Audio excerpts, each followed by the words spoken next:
Item ಯಾವುದೇ ಇರಲಿ try ಮಾಡಿ ಆಚಿ ಚಿಕನ್ ಮಸಾಲಾ. ಈ ವಿಶೇಷ ಕಾರ್ಯಕ್ರಮಕ್ಕೆ ಸ್ವಾಗತ. ನಾನು ಪ್ರವೀಣ್ ಕುಂಬಾ. ಮತ್ತೊಮ್ಮೆ ಅಂಗನವಾಡಿ ಕಾರ್ಯಕರ್ತೆಯರು, ಆಶಾ ಕಾರ್ಯಕರ್ತೆಯರು ಮತ್ತು ಬಿಸಿ ಊಟ ತಯಾರಿಕರು ಪ್ರತಿಭಟನೆಗೆ ಇಳಿದಿದ್ದಾರೆ. ಪ್ರತಿಭಟನೆ ಮಾಡ್ತಾ ಇದ್ದಾರೆ. ಸಿದ್ದರಾಮಯ್ಯನವರು ಒಂದು ಕಡೆ ದಾಖಲೆಯ ಬಜೆಟನ್ನು ಮಂಡಿಸೋದಕ್ಕೆ ತಯಾರಾಗ್ತಾ ಇದ್ದರೆ, ಬಜೆಟ್ನ ಹೊತ್ತಲ್ಲೇ ರಾಜ್ಯ ಕಾಂಗ್ರೆಸ್ ಸರ್ಕಾರಕ್ಕೆ ಇದೀಗ ಪ್ರತಿಭಟನೆಯ ಬಿಸಿ. ಹಾಗಾದರೆ ಇದು ಮೊದಲನೇ ಬಾರಿಯಾ? ಖಂಡಿತ ಇಲ್ಲ. ಈ ಹಿಂದೆ ಅನೇಕ ಸಂದರ್ಭಗಳಲ್ಲಿ ಈ ಮೂವರು ಕೂಡ ರಾಜ್ಯ ಸರ್ಕಾರದ ವಿರುದ್ಧ ಪ್ರತಿಭಟನೆಯನ್ನು ಮಾಡಿದ್ದಾರೆ. ಯಾವ ಕಾರಣಕ್ಕಾಗಿ? ವಿವಿಧ ಬೇಡಿಕೆಗಳ ಈಡೇರಿಕೆಗಾಗಿ ಪ್ರತಿಭಟನೆ ಆಗಿದ್ದೇ ಇದೆ. ನಮಗೊಂದು ಕಾಯಂ ಕೆಲಸ ಆಗಬೇಕು, ನಮಗೆ ನಾವು ನಿರೀಕ್ಷಿಸಿದ ಮಟ್ಟಿಗೆ ಗೌರವ ಧನ ಸಿಗಬೇಕು ಎನ್ನುವಂಥ ಬೇಡಿಕೆಗಳನ್ನು ಇಟ್ಟುಕೊಂಡು ಅನೇಕ ವರ್ಷಗಳಿಂದ ಹೋರಾಟ ಮಾಡ್ತಾ ಬರ್ತಾ ಇದ್ದಾರೆ. ಈಗಲೂ ಕೂಡ ಆ ಹೋರಾಟ ಮುಂದುವರೆದಿದೆ. ರಾಜ್ಯ ಕಾಂಗ್ರೆಸ್ ಸರ್ಕಾರ ಅಧಿಕಾರಕ್ಕೆ ಬರುವ ಮೊದಲು ಅಂಗನವಾಡಿ ಕಾರ್ಯಕರ್ತೆಯರಿಗೆ, ಸಹಾಯಕಿಯರಿಗೆ, ಆಶಾ ಕಾರ್ಯಕರ್ತೆಯರಿಗೆ ಮತ್ತು ಬಿಸಿ ಊಟ ತಯಾರಿಕರಿಗೆ ಗ್ಯಾರಂಟಿಯ 6ನೇ ಗ್ಯಾರಂಟಿಯನ್ನು ಕೊಡ್ತೀವಿ ಅಂತ ಹೇಳಿದರು. ಅಂದರೆ ಅವರಿಗೆ ಸಿಗ್ತಾ ಇರುವಂಥ ಗೌರವ ಧನವನ್ನು ಹೆಚ್ಚಳ ಮಾಡ್ತೀವಿ ಅಂತ ಹೇಳಿದರು. ಕಳೆದ ಬಜೆಟ್ನಲ್ಲಿ 1,000 ರೂಪಾಯಿ ಏರಿಕೆ ಮಾಡಿದ್ರು, ಅದೇನಾಯಿತು ಗೊತ್ತಿಲ್ಲ. ಇದೀಗ ಇವರ ಬೇಡಿಕೆಗಳು 15,000 ರೂಪಾಯಿ ನಮಗೆ ಸಿಗಬೇಕು ಅಂತ ಹೇಳ್ತಾ ಇದ್ದಾರೆ. ಹಾಗಾದರೆ ಇದು ಈಡೇರಿಕೆ ಆಗುತ್ತಾ? ಸರ್ಕಾರದ ನಿಲುವೇನು? ಹೋರಾಟದ ರೂಪುರೇಷೆ ಏನು? ಇದೇ ಇವತ್ತಿನ ವಿಶೇಷ. ಹೋರಾಟದ ಕಹಳೆ ಈಡೇರುತ್ತಾ ಬೇಡಿಕೆ.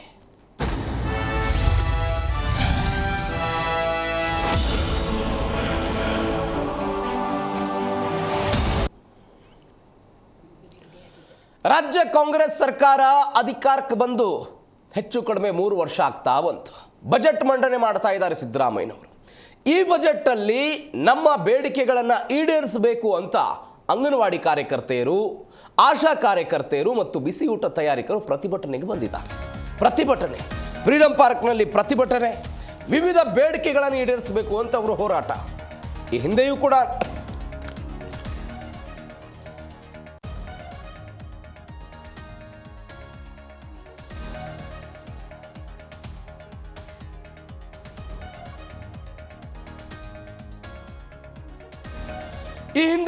ಅನೇಕ ಹೋರಾಟಗಳನ್ನು ಇವರು ಮಾಡಿದ್ದಾರೆ. ಈಗಲೂ ಕೂಡ ಹೋರಾಟ ಮಾಡ್ತಿದ್ದಾರೆ.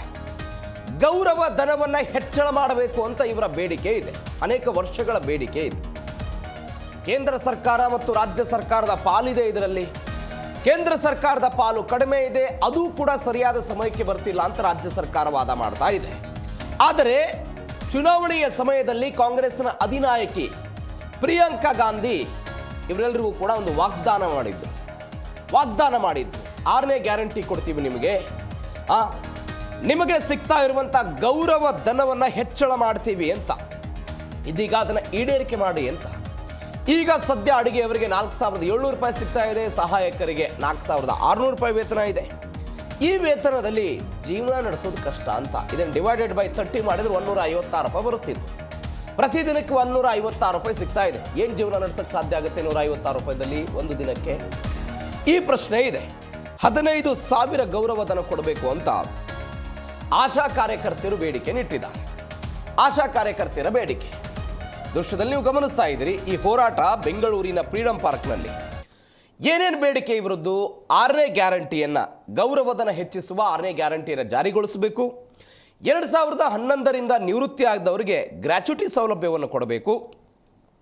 ಅಂಗನವಾಡಿ ಕಾರ್ಯಕರ್ತೆಯರಿಗೆ 15,000, ಸಹಾಯಕಿಯರಿಗೆ 10,000 ಕೊಡಬೇಕು ಅಂತ.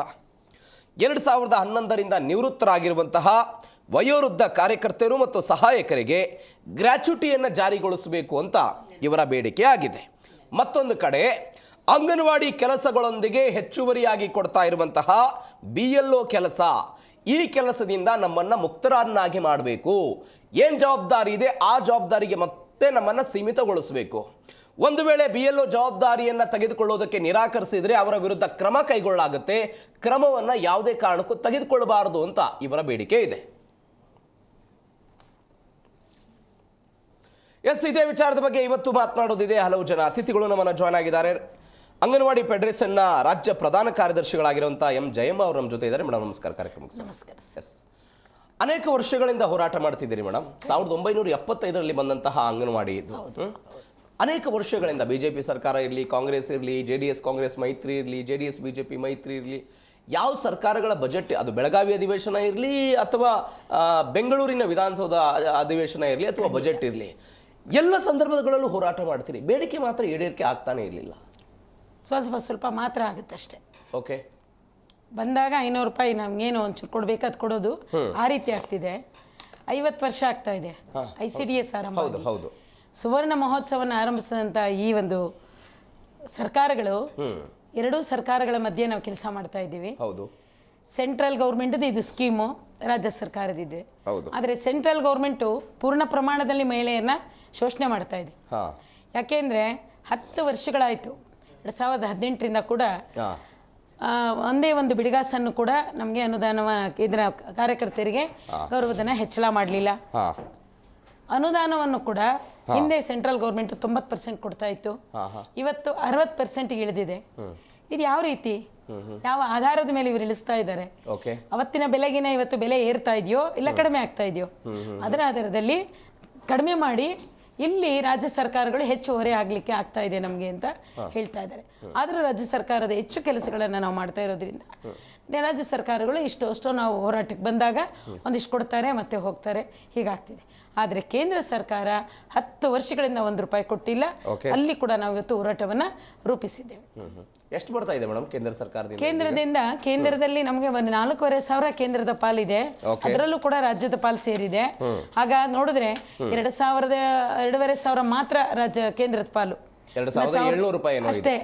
2,200 ರೂಪಾಯಿ ರಾಜ್ಯದ ಪಾಲಿದೆ ಅದರಲ್ಲಿ. ಮತ್ತೆ ಈಗ ರಾಜ್ಯ ಒಂದು 8,000ವರೆಗೂ ಕೂಡ ಹೆಚ್ಚುವರಿಯಾಗಿ ನಮಗೆ ಕೊಡ್ತಾ ಇದೆ. 7,500 ಬರ್ತಾ ಇದೆ. ಆದರೆ ರಾಜ್ಯದಲ್ಲಿ ಹೆಚ್ಚು ಕೆಲಸ ಮಾಡ್ತಾ ಇದ್ದೀವಿ. ಆದ್ರಿಂದ ನಮಗೆ ನೀವು ಪ್ರಿಯಾಂಕಾ ಗಾಂಧಿಯವರು ಬಜೆಟ್ ಮುನ್ನ ಹಲವಾರು ಯೋಜನೆಗಳನ್ನ, ಚುನಾವಣೆಗೂ ಮುನ್ನ ಹಲವಾರು ಯೋಜನೆಗಳನ್ನ ತಗೊಂಡು ಬಂದರು. ಆ ಸಂದರ್ಭದಲ್ಲಿ ನಮ್ಮ CPI ಪಕ್ಷದ ಒಂದು ಅಂಗವಾದ ATC ಸಂಘಟನೆಯ ನಾಯಕರುಗಳನ್ನ ಕರೆದು, ಇಲ್ಲ ನಾವು ಹೆಣ್ಮಕ್ಳಿಗೂ ಕೂಡ ಒಂದು ಘೋಷಣೆಯನ್ನ ಮಾಡ್ತೇನೆ ಅಂತ ಹೇಳಿ ಖಾನಾಪುರ ಕರೆಸ್ಕೊಂಡ್ರು. ಮತ್ತೆ ಇಲ್ಲಿಂದ ಎಲ್ಲ ಪತ್ರ ವ್ಯವಹಾರಗಳು ಮಾಡಿ ಏನ್ ಮಾಡ್ತೇವೆ ಅಂತ ಹೇಳಿ ಸ್ಕೀಮ್ ವರ್ಕರ್ಸು ಮತ್ತೆ ನಾವು ಆಶಾ, ಅಂಗನವಾಡಿ 3 ಜನ ಇದ್ದಾರೆ, ಅವರಿಗೆ ನಾನು ಒಂದು 6ನೇ ಗ್ಯಾರಂಟಿಯಾಗಿ ಕೊಡ್ತೇನೆ, ಅದು ನಮ್ಮ ಸರ್ಕಾರನ ಬಂದ್ರೆ ನಿಮಗೆ ಕೊಡ್ತೀವಿ ಅಂತ ಹೇಳಿದ್ದಾರೆ. ಅಂಗನವಾಡಿ ಕಾರ್ಯಕರ್ತೆಯರಿಗೆ 15,000 ರೂಪಾಯಿ, ಕಾರ್ಯಕರ್ತೆಗೆ ಸಹಾಯಕಿಗೆ 10,000 ರೂಪಾಯಿ, ನಿವೃತ್ತಿ ಬಂದಿದ್ರೆ 3 ಲಕ್ಷ ಕೊಡ್ತೀವಿ ಅಂತ ಹೇಳಿದ್ದಾರೆ. ಆದ್ರೆ ಇಲ್ಲಿವರೆಗೂ ಕೂಡ ಅದನ್ನ ಅವರೇ ಕೊಟ್ಟಂತ, ಅಧಿನಾಯಕಿ ಕೊಟ್ಟಂತ ಮಾತನ್ನ ಉಳಿಸ್ಕೊಂಡಿಲ್ಲ ನಮ್ಮ ರಾಜ್ಯ ಸರ್ಕಾರ ಅಂತ ಹೇಳಲಿಕ್ಕೆ ನಾನು ಇಷ್ಟಪಡ್ತಿದ್ದೀನಿ. ಉಳಿಸ್ಕೊಳ್ಳಿ. ಅವತ್ತು ನಾವು ಕೇಳ್ತಾ ಇದ್ವಿ, ಗೃಹಲಕ್ಷ್ಮಿ ಅನ್ನೋದನ್ನ ಮನೆಯಲ್ಲಿ ಇರ್ತಕ್ಕಂಥ ಹೆಣ್ಮಕ್ಳಿಗೆ ಎಲ್ರಿಗೂ ಕೊಡ್ತಾ ಇದ್ದೀರಿ, ನಾವು ಇಲ್ಲಿ ದುಡಿಯೋದಕ್ಕೆ ಬಂದಿದ್ದೀವಿ, ದುಡಿಯತಕ್ಕಂಥ ವರ್ಗಕ್ಕೆ ತಾವೇನು ಘೋಷಣೆ ಮಾಡಿದ್ದೀರಿ ಅದನ್ನ ಕೊಡಬೇಕು. ನಿಮಗೆ ಅದು ಆಗುತ್ತಾ ಅಂದ್ರೆ ನಾವು ಗೃಹಲಕ್ಷ್ಮಿ ಬಗ್ಗೆ ಚಿಂತನೆ ಮಾಡಲ್ಲ, ನಮಗೆ ಸಂಬಳವಾಗಿ ನೀವು 6ನೇ ಗ್ಯಾರಂಟಿ ಜಾರಿ ಮಾಡಿ ಅಂತ ಪ್ರಥಮ ಅವರು 6ನೇ ಗ್ಯಾರಂಟಿಗಳನ್ನ ಎಷ್ಟು ಜಾರಿ ಮಾಡಿದ್ರು, ನಮ್ಮ ಮನೆಯಲ್ಲಿ ನಿರ್ಲಕ್ಷ್ಯ ಮಾಡಿದ್ರು. ಆ ಸಂದರ್ಭದಿಂದ ಕೂಡ ನಾವು ಹಲವಾರು ಹೋರಾಟಗಳನ್ನ ಹಾಕಿ ಮಾಡಿದ್ವಿ. ಆದರೆ ಹೋದ ವರ್ಷ 1,000ವನ್ನು ಕೊಟ್ಟು ನಾವು ಈ ಸರ್ಕಾರ ಇಳಿಯೋಷ್ಟರಲ್ಲಿ ನಿಮಗೆ 15,000 ಫುಲ್ಫಿಲ್ ಮಾಡ್ತೇವೆ ಅಂತ ಮಾತು ಕೊಟ್ರು ಹೇಳ್ತಾ ಇದ್ದಾರೆ. ಹಾಗೆ ಮಾಡಬೇಡಿ. ಒಬ್ಬ ಹೆಣ್ಮಗಳು ಕೊಟ್ಟಂತ ಯೋಜನೆಯನ್ನ 5 ವರ್ಷ ಕೊಡ್ತೀನಿ ಅಂತ ಹೇಳ್ತಾ ಇದ್ದೀರಲ್ಲ, ಅದೇ ನೀವೇ ಘೋಷಣೆ ಮಾಡಿದಂತ ಯೋಜನೆಗಳನ್ನ ನೀವು ಪೂರ್ಣ ಪ್ರಮಾಣದಲ್ಲಿ ಘೋಷಣೆ ಮಾಡಿದಿರಿ.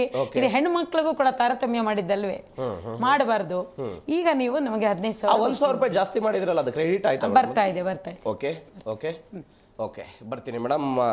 AITUCನ ಮುಖಂಡರಾಗಿರುವಂಥ ಶಾಂತರಾಜ್ ಜೈನ್ ಅವರು ನಮ್ಮ ಜೊತೆಗಿದೆ, ಜಾಯ್ನ್ ಆಗಿದ್ದಾರೆ. ಸರ್ ನಮಸ್ಕಾರ, ಕಾರ್ಯಕ್ರಮಕ್ಕೆ ಸ್ವಾಗತ. ಏನೇನು ಬೇಡಿಕೆ ಸರ್, ಏನು ಹೋರಾಟ ಇದು? ಬಿಸಿ ಊಟದ ಕಾರ್ಯಕರ್ತೆಯರು ಕರ್ನಾಟಕದಲ್ಲಿ ಸುಮಾರು 1,60,16,000 ಹೆಚ್ಚು ಕಾರ್ಯಕರ್ತರಿದ್ದಾರೆ. ಸೊ ಇವತ್ತು ಅವರು ವೇತನ ಅಂದ್ರೆ ಅವ್ರಿಗೆ ಗೌರವಧನ ಅಂತ ಕೊಡ್ತಾರೆ, ವೇತನ. ಹೌದು, ಗೌರವಧನದ ಮೇಲೆ ಕೆಲಸ ಮಾಡಿ. ಅಂಗನವಾಡಿ ಕಾರ್ಯಕರ್ತೆಯರಾಗಿರ್ಬೋದು, ಆಶಾ ಕಾರ್ಯಕರ್ತರಾಗಿರ್ಬೋದು, ಬಿಸಿ ಊಟ ಕಾರ್ಯಕರ್ತರಾಗಿರ್ಬೋದು, ಇವರೆಲ್ಲರೂ ಕೂಡ ಗೌರವಧನದ ಮೇಲೇನೆ ಕೆಲಸ ಮಾಡ್ತಾ ಇರೋದು. ಸೊ ಈಗ ಗೌರವಧನ ಕೊಡ್ತಾರೆ ಸರ್. ಅದರಲ್ಲಿ ಸಹಾಯಕ ಅಡಿಗೆಯವರಿಗೆ 4,500 ರೂಪಾಯಿ, ಮುಖ್ಯ ಅಡಿಗೆಯವರಿಗೆ 4,700 ರೂಪಾಯಿ ಕೊಡ್ತಾರೆ. ಸೊ ಗೌರವಧನ ಅಂದ್ರೆ ಒಂದು ಗೌರವಪೂರ್ವಕವಾಗಿ ಕೆಲಸ ಮಾಡೋಂತನ್ನ ಅಲ್ಲಿ ಸೇರಿಸ್ತಾರೆ. ಸೊ ಬಹುತೇಕ ಬಿಸಿ ಊಟದ ಕಾರ್ಯಕರ್ತೆಯರು ಒಂದು ಅವರು ವಿಧವೆಯರು ಅಥವಾ ನಿರ್ಗತಿಕರು, ಯಾವುದೋ ಮಹಿಳೆ ಆ ಕೆಲಸದಲ್ಲಿ ತೊಡಗಿದ್ದಾರೆ. ಸೊ ಇವ್ರು ಗೌರವಧನ ಅನ್ನೋದೇ ಅದಕ್ಕೆ. ಆ ಗೌರವಧನ ಅಂದ್ರೆ ಯಾರೋ ಶ್ರೀಮಂತರು ಸಹ ಇವತ್ತು ಅಡಿಗೆ ಬಿಸಿ ಊಟದಲ್ಲಿ ಯಾರು ಕೆಲಸ ಮಾಡ್ತಾರೆ, ಅಥವಾ ಯಾವುದೇ ದೊಡ್ಡ ರಾಜಕಾರಣಿಯ ಮನೆಯಲ್ಲಿರ್ತಕ್ಕಂಥ ಹೆಣ್ಮಕ್ಳು ಸಹ ಯಾರು ಕೆಲಸ ಅಂದರೆ ಗೌರವನ ಬರೀ ಬಡವರಷ್ಟೇ ತೋರಿಸ್ಬೇಕಾ ಅಥವಾ ಶ್ರೀಮಂತರು ತೋರಿಸ್ಬೇಕಾ ಅಥವಾ ರಾಜಕಾರಣಿಗಳು ತೋರಿಸ್ಬೇಕಾ ಅನ್ನೋದು ಒಂದು ಪ್ರಶ್ನೆ. ಸೊ ಇವತ್ತು ನಗರ ಪ್ರದೇಶದಲ್ಲಿ, ಗ್ರಾಮೀಣ ಪ್ರದೇಶದಲ್ಲಿ ಒಬ್ಬ ಅಸಹಾಯಕ ಮಹಿಳೆ, ಅವರು ನಿಜವಾಗ್ಲೂ ಅಂಥ ಮಹಿಳೆ ಬರೀ 4,500 ರೂಪಾಯಿ ಅಥವಾ 4,700 ರೂಪಾಯಿದಲ್ಲಿ ಕುಟುಂಬ ನಿರ್ವಹಣೆ ಮಾಡೋಕ್ಕೆ ಸಾಧ್ಯನಾ? ಅವರು ಈಗ ಜಸ್ಟ್ ಕ್ಯಾಲ್ಕುಲೇಟ್ ಮಾಡ್ತಾ ಇದ್ದೆ ಶಾಂತರಾಜ್ ಜೈನ್ ಅವರೇ, ಈಗ ಬರ್ತಾ ಇರುವಂತ 4,600 4,700 ರೂಪಾಯಿನ ಡಿವೈಡೆಡ್ ಬೈ 30 ಮಾಡಿದ್ರೆ ಒಂದು ತಿಂಗಳಿಗೆ 30 ದಿನ ಅಂತ ಅಂದ್ಕೊಂಡು, ಅಂದ್ರೆ 30 ದಿನ ಅಂತ ಅಂದ್ಕೊಂಡು ನಾವು ಕ್ಯಾಲ್ಕುಲೇಟ್ ಮಾಡಿದ್ರೆ ಪ್ರತಿ ದಿನಕ್ಕೆ 156 ರೂಪಾಯಿ ಬರ್ತಾ ಇದೆ. ನಮ್ಮ ಹಳ್ಳಿಗಳಲ್ಲಿ ಇವತ್ತು ಸಿಗ್ತಾ ಇರುವಂತ ಕೂಲಿ ಪ್ರಮಾಣ ಕೇಳಿದಿರಾ ನೀವು? 400 ಇಂದ 500 ರೂಪಾಯಿ ಸಿಗುತ್ತೆ. ನಾನು ಇವ್ರ ಕೆಲಸವನ್ನ ಅಲ್ಲಿಗಳಿತಾ ಇಲ್ಲ, ಇವರು ಮಾಡ್ತಾ ಇರುವಂತ ಕೆಲಸಕ್ಕೆ ಪ್ರತಿಫಲ ಸಿಗ್ತಾ ಇಲ್ಲ ಅಂತ ನನ್ನ ಪ್ರಶ್ನೆ. 156 ರೂಪಾಯಿದಲ್ಲಿ ಜೀವನ ಸಾಗಿಸೋದಕ್ಕೆ ಹೆಂಗಾಗುತ್ತೆ? ಹೇಗೆ ಸಾಧ್ಯ? ನನ್ನ ಪ್ರಶ್ನೆ ಅದು. ಜೊತೆಗೆ ಇದ್ರ ಜೊತೆ ಇನ್ನೊಂದು ಸುಮಾರು 25 ವರ್ಷದಿಂದ ಬಿಸಿ ಊಟ ಯೋಜನೆ ಸ್ಟಾರ್ಟ್ ಆಗೈತ್ರಿ. ಸ್ಟಾರ್ಟ್ ಆದ್ರೆ ಇವತ್ತಿನವರೆಗೂ ಸಹ ಯಾರಾದ್ರೂ ರಿಟೈರ್ಡ್ ಆದ್ರೆ ಅವ್ರಿಗೆ 30,000 ರೂಪಾಯಿ ಇಡಿಗಂಟು ಕೊಡ್ತಾ ಇದ್ದಾರೆ. ಸೊ ಅವ್ರಿಗೆ ಪೆನ್ಷನ್ ಇಲ್ಲ, ಅಥವಾ ಅವ್ರಿಗೆ ಈಗ ಏನೋ ಅಲ್ಲಿ ಬಿಸಿ ಊಟ ಮಾಡುವ ಸಂದರ್ಭದಲ್ಲಿ ಏನೋ ಸಾಂಬಾರು ಚೆಲ್ತು ಅಥವಾ ಅನ್ನ ಚೆಲ್ತು, ಈ ಥರ ಏನಾದ್ರು ಮೆಡಿಕಲ್ ಎಮರ್ಜೆನ್ಸಿ ಆದರೆ ಸೊ ಅವ್ರಿಗೆ ಚಿಕಿತ್ಸೆ ವೆಚ್ಚ ಅಂತ ಕೊಡದೆ 50,000 ರೂಪಾಯಿ ಇಂತ ಅಷ್ಟೇ ಇದೆ. ಸೊ ಇದು ಸಾಧ್ಯನಾ? ಇಂಥ ಅಂದ್ರೆ ಬೆಲೆ ಏರಿಕೆ ಆಗಿರೋಂಥ ಕಾಲದಲ್ಲಿ ಅಥವಾ ದುಬಾರಿ ಚಿಕಿತ್ಸೆ ಸಂದರ್ಭ ಇರೋಂಥ ಟೈಮಲ್ಲಿ ಸೊ ಸರ್ಕಾರಿ ಆಸ್ಪತ್ರೆಗಳು ಸರಿ ಇಲ್ಲ, ಅಲ್ಲಿ ತೋರ್ಸಕ್ ಸಾಧ್ಯ ಇಲ್ಲದಂಥ ಸಂದರ್ಭದಲ್ಲಿ ಹೆಚ್ಚಿನ ಚಿಕಿತ್ಸೆ ಬೇಕು ಅಂದಾಗ ಆ ಹಣದಲ್ಲಿ ಅವರು ತಮ್ಮ ಆರೋಗ್ಯವನ್ನ ಸುಧಾರಿಸ್ಕೊಳ್ಳೋಕೆ ಸಾಧ್ಯನಾ ಅನ್ನೋದು ಪ್ರಶ್ನೆ. ಸೊ ಈಗ ಕರ್ನಾಟಕದಲ್ಲಿ ಕನಿಷ್ಠ ವೇತನ ಬಗ್ಗೆ ಹೋರಾಟ ನಡೀತೈತಿ. AITC ಅದನ್ನು ಹೈಕೋರ್ಟ್ಗಳಲ್ಲಿ ಚಾಲೆಂಜ್ ಮಾಡುತ್ತೆ ಎಲ್ಲ ಕಡೆಗೆ. ಸೊ ಒಂದು ಕನಿಷ್ಠ ವೇತನ ಕಾಯ್ದೆಯ ಪ್ರಕಾರ ಏನಂದ್ರೆ, ಒಂದು ರಾಜ್ಯದಲ್ಲಿ 1,000 ಜನ ಒಂದೇ ಪ್ಯಾಟರ್ನ್ ಕೆಲಸ ಮಾಡ್ತಾ ಇದ್ದಾಗ ಅದನ್ನ ಕನಿಷ್ಠ ವೇತನದ ಶೆಡ್ಯೂಲ್ ಅಲ್ಲಿ ಸೇರಿಸಬೇಕು ಅಂತ ಸೊ ಕನಿಷ್ಠ ವೇತನ ಕಾಯ್ದೆ ಪ್ರಕಾರ ಐತಿ. ಸೊ ರಾಜ್ಯಾದ್ಯಂತ 1,16,000 ಕಾರ್ಯಕರ್ತೆಯರು ಅದೇ ಕೆಲಸ ಮಾಡ್ತಾ ಇದ್ದಾಗ ಸೊ ಸೇರಿಸಬಹುದಾಗಿತ್ತು. ಇನ್ನೊಂದು ಅಲ್ಲಿ ಸಾಮಾನ್ಯ ಪ್ರಶ್ನೆ ಏನಂದ್ರೆ, ಸೊ ಕಾರ್ಮಿಕ ಆಗಿ ಪರಿಗಣನೆ ಆಗಬೇಕು, ಕನಿಷ್ಠ ವೇತನ ಬರಬೇಕು ಅಂದ್ರೆ 8 ತಾಸು ಕೆಲಸ ಮಾಡಲೇಬೇಕು ಅಂತ ಎಲ್ಲಿ ರೂಲ್ಸ್ ಇಲ್ಲ ಅದು. ಸೊ 1 ಗಂಟೆ ಕೆಲಸ ಮಾಡಿದ್ರು ಸಹ 1,000ಕ್ಕಿಂತ ಹೆಚ್ಚು ಕಾರ್ಮಿಕರು 1 ಗಂಟೆಯ ಕೆಲಸವನ್ನ ರಾಜ್ಯಾದ್ಯಂತ ಮಾಡ್ತಾ ಇದ್ದಾಗ ಅದು ಕನಿಷ್ಠ ವೇತನ ಕಾಯ್ದೆಯಲ್ಲಿ ಬರಬೇಕು. ಈಗ ಎಷ್ಟು ಅವಧಿಗಳ ಕಾಲ ಕೆಲಸ ಮಾಡ್ತಾರೆ ಅವರು? ಬೆಳಗ್ಗೆ 9:30 ಸರ್ ಮಧ್ಯಾಹ್ನ 3:30ವರೆಗೆ ಕೆಲಸ ಇರುತ್ತೆ. ಸೊ ಇವ್ರ ಪ್ರಕಾರ 6 ಗಂಟೆ ಕೆಲಸ ಅಂದ್ರೆ ಅದಕ್ಕೆ ಕಡಿಮೆ ತೋರಿಸಿದ್ರೆ. ಬಟ್ ಒಂದು ನಾವು ಗಮನಿಸಬೇಕಾದ ವಿಷಯ ಏನಂದ್ರೆ, ಸೊ ಶಾಲೆಗಳಲ್ಲಿ ಇವರು ಹಾಕುವಂತ ರೇಷನ್ ಹಾಕ್ತಾರಲ್ರಿ, ಸೊ ಆಹಾರ ಸಾಮಗ್ರಿಯನ್ನ ಸ್ವಚ್ಛಗೊಳಿಸೋದು ಇವ್ರ ಕೆಲಸ. ಸೊ ತರಕಾರಿ ಹೆಚ್ಚೋದ್ರಿಂದ ಹಿಡಿದು ಪ್ರತಿಯೊಂದು ಕೆಲಸ ಇವರಿಗೆ ಇರುತ್ತೆ. ಸೊ ಮೊಟ್ಟೆ ಬೇರೆ ಕೊಡ್ತಿದ್ದಾರೆ, ಸೊ ಮೊಟ್ಟೆ ಸುಲಿಯೋದು, ಕ್ಷೀರ ಭಾಗ್ಯದಲ್ಲಿ ಅವರಿಗೆ ಮಕ್ಕಳಿಗೆ ಬಿಸಿ ಹಾಲು ಕೊಡಬೇಕು, ಮಧ್ಯಾಹ್ನ ಊಟ ಕೊಡಬೇಕು. ಇದು 3 ಕೆಲಸ ಆದ್ಮೇಲೆ ನಾಳೆಗೆ ಅಡಿಗೆ ತಯಾರಿಗೆ ಏನ್ ಬೇಕು ಅದನ್ನೆಲ್ಲ ಇವತ್ತೇ ಕ್ಲೀನ್ ಸ್ವಚ್ಛಗೊಳಿಸಬೇಕು. ಸ್ವಚ್ಛಗೊಳಿಸೋದು ಸಹ ಅದು ಆ ಟೈಮಲ್ಲೇ ಮಾಡಬೇಕು. ಸೊ ಇವ್ರು ಹೇಳೋದು ಕೆಲಸ ಏನು 100 ಜನ ಮಕ್ಕಳಿದ್ರೆ 2 ಕಾರ್ಯಕರ್ತರು ಸಾಕಂತಾರ. ಸೊ ಪ್ರಾಕ್ಟಿಕಲ್ ಆಗಿ ನಾವು ನಮ್ಮ ಮನೆಯಲ್ಲೇ 100 ಜನ ಅಡಿಗೆ ಮಾಡೋದಕ್ಕೆ ಇಬ್ಬರಿಗೆ ಎಷ್ಟು ಟೈಮ್ ಆಗುತ್ತೆ ಅಂತ ನಾವು ಚೆಕ್ ಮಾಡ್ಬೇಕು. ಹೌದಾ? ಸೊ ಇದ್ರ ಈ ವೈಜ್ಞಾನಿಕವಾಗಿ ನಾವು ಅವ್ರನ್ನ ಸರ್ವೆ ಮಾಡಿ ಅವ್ರ ಕೆಲಸದ ಏನು ನಿಯಮಾವಳಿಗಳದು ಅಥವಾ ಅವ್ರ ಕೆಲಸದ ಎಷ್ಟು ಹೊರ ಐತೆ ಅನ್ನೋದನ್ನ ನಾವು ಸರಿಯಾಗಿ ಅಧ್ಯಯನ ಮಾಡಿ ಸರ್ಕಾರ ಸೊ ಅವ್ರನ್ನ ಕಾರ್ಮಿಕರನ್ನಾಗಿ ಪರಿಗಣಿಸಬೇಕು. ಎಲ್ಲಿವರೆಗೆ ನೀವು ಗೌರವ ಕಾರ್ಯಕರ್ತರಂತ ಅವ್ರನ್ನ ದುಡಿಸ್ಕೊಳ್ಳೋಕೆ ಸಾಧ್ಯ ಐತಿ. ಸೊ ICDS ಯೋಜನೆ ಸಹ 50 ವರ್ಷಗಟ್ಟಲೆ ಇದ್ದಾಗಲೂ ಅದು ಇವತ್ತು ಗೌರವಧನದಲ್ಲೇ ಕಾರ್ಯಕರ್ತೆ ಸಹಾಯಕ ಇರಬೇಕು. ಸೊ ಬಿಸಿ ಊಟನ 25 ವರ್ಷ ಜಾರಿಗೆ ಬಂದು ಇದನ್ನು ಸಹ ಗೌರವಧನದಲ್ಲೇ ಕಾರ್ಯಕರ್ತೆ ಸಹಾಯಕ್ಕೆ ಎಷ್ಟು ದಿನ ಅಂತ ದುಡಿಸಕ್ ಸಾಧ್ಯ? ಒಂದು ದುಡಿಯುವ ವರ್ಗದಲ್ಲಿ ಮಹಿಳೆ ಅತ್ಯಂತ ಪ್ರಮುಖ ಪಾತ್ರ ವಹಿಸ್ತಾರ. ಅದು ಈ ಕಾಲಘಟ್ಟದಲ್ಲಿ ಮಹಿಳೆ ಉದ್ಯೋಗದಲ್ಲಿ ಹೆಚ್ಚು ಬರಬೇಕು ಅನ್ನೋ ಅಂದ್ರೆ ಎಲ್ಲವೂ ಕೂಡ ಒಪ್ಪಿಕೊಳ್ಳುವಂಥದ್ದೇ. ಶಾಂತರಾಜ್ ಅವರೇ, ನನ್ನ ಪ್ರಶ್ನೆ ಇರೋದು, ಎಷ್ಟು ವರ್ಷಗಳ ಅಂತ ನೀವು ಈ ರೀತಿಯಾಗಿ ಪ್ರತಿಭಟನೆ ಮಾಡ್ತೀರಿ?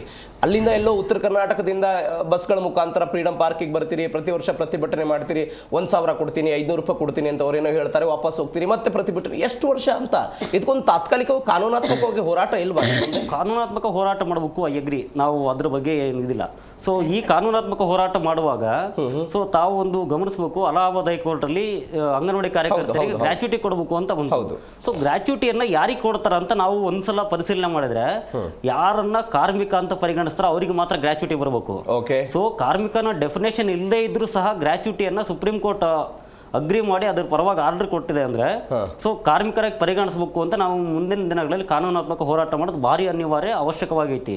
ಸೊ 2 ರೀತಿ ಹೋರಾಟ, ಒಂದು ಬೀದಿ ಹೋರಾಟ ಆದ್ರೆ ಇನ್ನೊಂದು ಕಾನೂನಾತ್ಮಕ ಹೋರಾಟಗಳನ್ನು ಪ್ರಯತ್ನ ಮಾಡೋದು ನಮ್ಮ ಮುಂದಿನ ನಡೆ. ಬರ್ತೀನಿ. ಜಯಮ್ಮ ಅವರೇ, ಈ ಸಂಬಳ ವಿಚಾರವನ್ನು ಹೊರತುಪಡಿಸಿ ಬೇರೆ ಯಾವೆಲ್ಲ ಬೇಡಿಕೆಗಳಿದೆ? ಗ್ರಾಚ್ಯುಟಿ ವಿಚಾರಕ್ಕೆ ಸಂಬಂಧಪಟ್ಟಂತೆ ನಮಗೆ ವೈದ್ಯಕೀಯ ಸವಲತ್ತುಗಳು ಬೇಕು ಅಂತ ಏನೆಲ್ಲ ಬೇಡಿಕೆ ಇಡ್ತಿದ್ದೀರಿ? ಖಂಡಿತ ಸರ್. ಯಾಕೆಂದ್ರೆ ಸಂಬಳ ಒಂದು ಕಡೆ ಆದ್ರೆ ಇನ್ನೊಂದು ಕಡೆ ಗ್ರಾಚ್ಯುಟಿ ಸುಪ್ರೀಂ ಕೋರ್ಟ್ ನಮಗೆ ತೀರ್ಪು ಕೊಡ್ತು. ಹೌದು. ನಮ್ಮನ್ನ ಮೊದಲು ಯಾರು ಕೂಡ ನಮಗೆ ರಿಟೈರ್ಡ್ ಅಂತ ಇರ್ತಾ ಇರಲಿಲ್ಲ. 2011ರಲ್ಲಿ ಯಡಿಯೂರಪ್ಪ ಸರ್ಕಾರದಲ್ಲಿ NPS ಗೆ ಒಳಪಡಿಸಿ ನಮ್ಮನ್ನ 60 ವರ್ಷಕ್ಕೆ ನಿಮ್ಮನ್ನ ರಿಟೈರ್ಡ್ ಮಾಡ್ತೀವಿ ಅಂತ ಹೇಳಿ ನಿವೃತ್ತಿ ಮಾಡಿದಾಗ ಹಿಡಿಗಂಟು ಕೊಟ್ಟರು 50,000 ಆ ಸಂದರ್ಭದಲ್ಲಿ. ಆಮೇಲೆ NPS ಕಾರ್ಡ್ಗಳನ್ನ ಮಾಡ್ಲಿಕ್ಕೆ ಕೊಟ್ಟರು. ಅದು ಕೂಡ ಇವತ್ತು NPS ಸ್ಟಾಪ್ ಆಗಿದೆ, ಕರೆಕ್ಟಾಗಿ ಬರ್ತಾ ಇಲ್ಲ. ಹೀಗೆ ಈ ಸುಪ್ರೀಂ ಕೋರ್ಟ್ ತೀರ್ಪು ಕೊಟ್ಟದ್ದನ್ನ ನಾವು ರಾಜ್ಯ ಸರ್ಕಾರದಲ್ಲಿ ಹಿಂದೆ ಬಿಜೆಪಿ ಸರ್ಕಾರ ಇದ್ದಾಗ 2022ರಲ್ಲಿ ಸುಪ್ರೀಂ ಕೋರ್ಟ್ ಗ್ರಾಚ್ಯುಟಿ ಪಾವತಿ ಕಾಯ್ದೆ 1972ರ ಅಡಿಯಲ್ಲಿ ಅಂಗನವಾಡಿ ಕಾರ್ಯಕರ್ತೆಯರು ಮತ್ತು ಸಹಾಯಕಿಯರು ಗ್ರಾಚ್ಯುಟಿಯನ್ನ ಪಡೆಯೋದಕ್ಕೆ ಅರ್ಹರು ಅಂತ ಸುಪ್ರೀಂ ಕೋರ್ಟ್ ತೀರ್ಪು ಕೊಟ್ಟಿದೆ. ಇದನ್ನ ಸರ್ಕಾರದ ಗಮನಕ್ಕೆ ತಂದ್ರ ನೀವು? ಖಂಡಿತ ತಗೊಂಡ್ ಬಂದಿದೀವಿ. ಓಕೆ, ತುಂಬಾ ತಗೊಂಡ್ ಬಂದಿದೀವಿ. ಸಾಕಷ್ಟು ಪತ್ರ ವ್ಯವಹಾರ ಮಾಡಿದೀವಿ, ಹೋರಾಟದ ಮುಖಾಂತರ ತೋರಿಸಿದೀವಿ. ಜೊತೆಗೆ ಏನ್ ಮಾಡಿದ್ರು ಅವಾಗ ಅದನ್ನ ಗಮನಕ್ಕೆ ತಗೊಂಡ್ ಬಂದಿದ್ದಕ್ಕೆ 22ರೊಳಗಡೆ ಬಂದಿದ್ದನ್ನ 23ರಲ್ಲಿ ನಾವು ಹೋರಾಟ ಮಾಡಿದಾಗ ಬಿಜೆಪಿ ಬೊಮ್ಮಾಯಿ ಸರ್ಕಾರ ಇತ್ತು. ಇನ್ನೇನು ಇದು ಎಲೆಕ್ಷನ್ ಬರ್ತಾ ಇತ್ತು. ಆ ಸಂದರ್ಭದಲ್ಲಿ ಹೌದು ನಾವು ಮುಂದಿನ ದಿನಗಳಲ್ಲಿ ಕೊಡ್ತೀವಿ ಭವಿಷ್ಯಾರ್ಥವಾಗಿ ಅಂತ ಒಂದು ಲೈನ್ ಕೊಟ್ಟು ನಮ್ಮನ್ನ ಹೆಬರಿಸಿದ್ರು ಹೋರಾಟದಿಂದ. ತದನಂತರ ಕಾಂಗ್ರೆಸ್ ಸರ್ಕಾರ ಬಂತು. ಬಂದಾದ್ಮೇಲೆ ಮಾಡಿದ್ದೇನು ಅವರು ಅಂದ್ರೆ, ಎಲ್ಲಿಂದ ನಾವು ನಿವೃತ್ತಿ ಮಾಡಿದೀವಿ ಅಲ್ಲಿಂದ ಕ್ಯಾಲ್ಕುಲೇಷನ್ ಮಾಡದೆ ಅಧಿಕಾರಿಗಳು 1/4/23ರಿಂದ ಜಾರಿ ಮಾಡಿಬಿಟ್ರು. 1/4/23ರಿಂದ. ಆದ್ರೆ 31/3/23ರಲ್ಲಾದಂತ ಕಾರ್ಯಕರ್ತೆಗಿಲ್ಲ, ಗ್ರಾಚ್ಯುಟಿ ಇಲ್ಲ.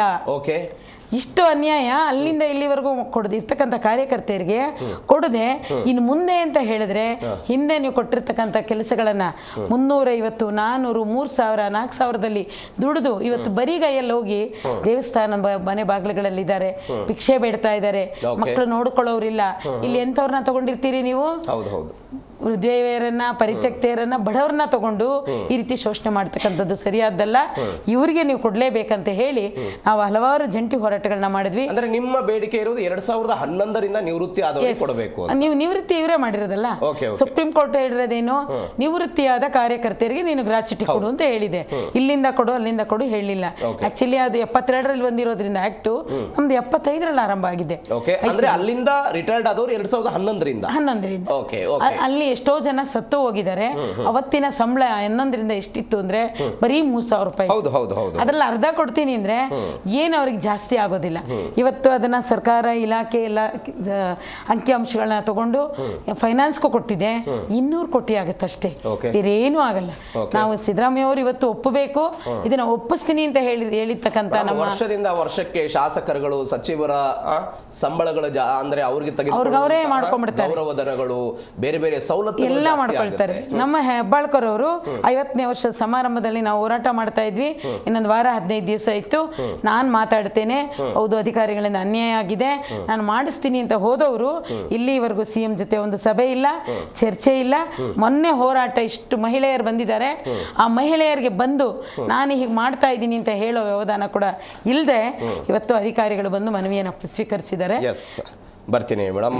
ಮತ್ತೊಂದು ಕಡೆ ಆಶಾ ಕಾರ್ಯಕರ್ತರಾಗಿರುವಂಥ ಫರಾನ ಅವರು ನಮ್ಮ ಜೊತೆ ಜಾಯ್ನ್ ಆಗಿದ್ದಾರೆ. ಮೇಡಮ್ ನಮಸ್ಕಾರ, ಕಾರ್ಯಕ್ರಮಕ್ಕೆ ಸ್ವಾಗತ. ಬರ್ತೀನಿ ಮೇಡಮ್, ಮಾತನಾಡಿಸ್ತೇನೆ, ನಿಮ್ಮನ್ನು ಕೂಡ ನಿಮ್ಮ ಸಮಸ್ಯೆಗಳನ್ನು ಕೂಡ ಕೇಳ್ತೀನಿ. ಫರಾನ್ ಅವರೇ, ಎಷ್ಟು ವರ್ಷದಿಂದ ನಾವು ಆಶಾ ಕಾರ್ಯಕರ್ತರಾಗಿ ಕೆಲಸ ಮಾಡ್ತಿದ್ದೀರಿ? ಸರ್, ಇವಾಗ ನಾನು 11 ವರ್ಷ ಆಯಿತು ಸೇರಿಕೊಂಡು. ಓಕೆ, ಇವಾಗ ಕಾಲಿಟ್ಟಿದ್ದೀನಿ, 11ನೇ ವರ್ಷಕ್ಕೆ ಕಾಲಿಟ್ಟಿದ್ದೀನಿ. ಏನೆಲ್ಲ ಸಮಸ್ಯೆ ಇದೆ ಇಲ್ಲಿ? ತುಂಬ ಸಮಸ್ಯೆ ಇದೆ ಸರ್. ನೀವಂತೂ ನೋಡ್ತಾನೆ ಇರ್ತೀರಾ ನಮ್ಮನ್ನ ಫ್ರೀಡಮ್ ಪಾರ್ಕಲ್ಲಿ. ಸೊ ಇವಾಗ ಅದನ್ನೇ ಹೇಳ್ತಾ ಇದ್ದೀನಿ, ವರ್ಷಕ್ಕೆ 2 ಸರಿ 3 ಸರಿ ಆದರೂ ಫ್ರೀಡಮ್ ಪಾರ್ಕ್ ಮಾಡ್ತಾನೆ ಇರ್ತೀವಿ. ಇವಾಗ ಲಾಸ್ಟು ಫೆಬ್ರವರಿ 27 ಕೂಡ ನಾವು ಮಾಡಿದ್ದೀವಿ ಹೋರಾಟ. ಆಮೇಲೆ ಇವಾಗ ನಮಗೆ ಮೇನ್ ಬೇಡಿಕೆ ನಮ್ಮದು ಏನಂದರೆ, ಇದು ಸರ್ಕಾರಕ್ಕೆ ನಿಜವಾಗ್ಲೂ ಅರ್ಥ ಮಾಡ್ಕೊಳ್ಳೋ ರೀತಿ ನಾವು ಏನು ತುಂಬ ದೊಡ್ಡ ಬೇಡಿಕೆ ಏನು ನಾವು ಮಾಡಿಲ್ಲ ಸರ್. ಬೇಕಾಗಿರೋ ಅಷ್ಟೇ, ನಾವು ಕಾರ್ಮಿಕರಿಗೆ ಏನು ಬೇಕೋ ಅದನ್ನೇ ನಾವು ಕೇಳ್ತಾ ಇರೋದು. ಸೊ 10,000 ನಮಗೆ ಅವರು ಲಾಸ್ಟ್ ಜನವರಿಯಲ್ಲಿ ನಾವು ಹೋರಾಟ ಮಾಡಿದಾಗ 4ನೇ ದಿನ ಆ ಕೊರಿಯೋ ಚಳಿಯಲ್ಲಿ ಸಣ್ಣ ಸಣ್ಣ ಕಂದಮ್ಮಗಳನ್ನ ಎತ್ಕೊಂಡು ಬಂದು ಎಲ್ಲ ಮಹಿಳೆಯರೇ ಮಾಡಿದ್ದು ಕರೆದು ನಮ್ಮನ್ನ 4ನೇ ದಿನದಲ್ಲಿ ಡಿಪಾರ್ಟ್ಮೆಂಟ್ ಅವರು, CM ಅವರು ಮಾತಾಡಿದ್ದು 10,000 ಮಾಡ್ತೀವಮ್ಮ, ಆ ಕಂದಮ್ಮಗಳನ್ನ ಎತ್ಕೊಂಡು ಆ ಚಳಿಯಲ್ಲಿ ಇದಾರಲ್ವಾ, ವಾಪಸ್ ತಗೊಳ್ಳಿ ನಿಮ್ಮ ಹೋರಾಟನ, ಬರಲಿ ಬರ್ದೆ ಹೋಗ್ಲಿ ನಿಮಗೆ 10,000 ನಾನು ಫಿಕ್ಸ್ ಮಾಡ್ತೀನಿ. ನಮ್ಮ ಬೇಡಿಕೆ ಇದ್ದಿದ್ದು 15,000. ಈಗಿನ ಕಾಲದಲ್ಲಿ 15,000 ಕಡಿಮೆ ಸರ್, ನಾವು ಜೀವನ ನಡೆಸೋಕ್ಕೆ ತುಂಬ ಕಡಿಮೆ. ಅದರಲ್ಲಿ ಇವರು 10,000 ಕೊಡ್ತೀನಿ ಅಂದಿದ್ದಕ್ಕೆ ನಾವು ಒಪ್ಕೊಂಡು CM ಸಾಹೇಬ್ರು ಮುಖ್ಯಮಂತ್ರಿಗಳೇ ಹೇಳಿದ್ದು. ನಾನೇ ಹೋಗಿದ್ದೆ ಆ ಮೀಟಿಂಗ್ಗೆ. ಸೊ ನಮ್ಮ ಸಮ್ಮುಖದಲ್ಲೇ ಇದು ಚರ್ಚೆ ಆಗಿದ್ದು. ಆಮೇಲೆ ಬಜೆಟಲ್ಲಿ 1,000 ಹೆಚ್ಚಿಸ್ತೀವಿ ಅಂತ ಹೇಳಿದ್ರು, ಅದು ಹೆಚ್ಚಿಸ್ಲಿಲ್ಲ. ಅಂಗನವಾಡಿ ಬಿಸಿಯೂಟವ್ರಿಗೆಲ್ಲ 1,000 ಹೆಚ್ಚಿಸಿದ್ರು, ಬಟ್ ಆಶಾ ಕಾರ್ಯಕರ್ತರಿಗೆ ಹೆಚ್ಚಿಸಲಿಲ್ಲ 1,000. ಇವಾಗ ಈ ಬಜೆಟ್ನಲ್ಲಿ ಆ 10,000ನ ಭರವಸೆ ಏನು ಕೊಟ್ಟಿದ್ದಾರೆ ಅದು ನಿಜವಾಗ್ಲೂ ಈಡೇರಿಸಬೇಕು ಅಂತ ನಮ್ಮ ಎಲ್ಲರ ಆಶಯ.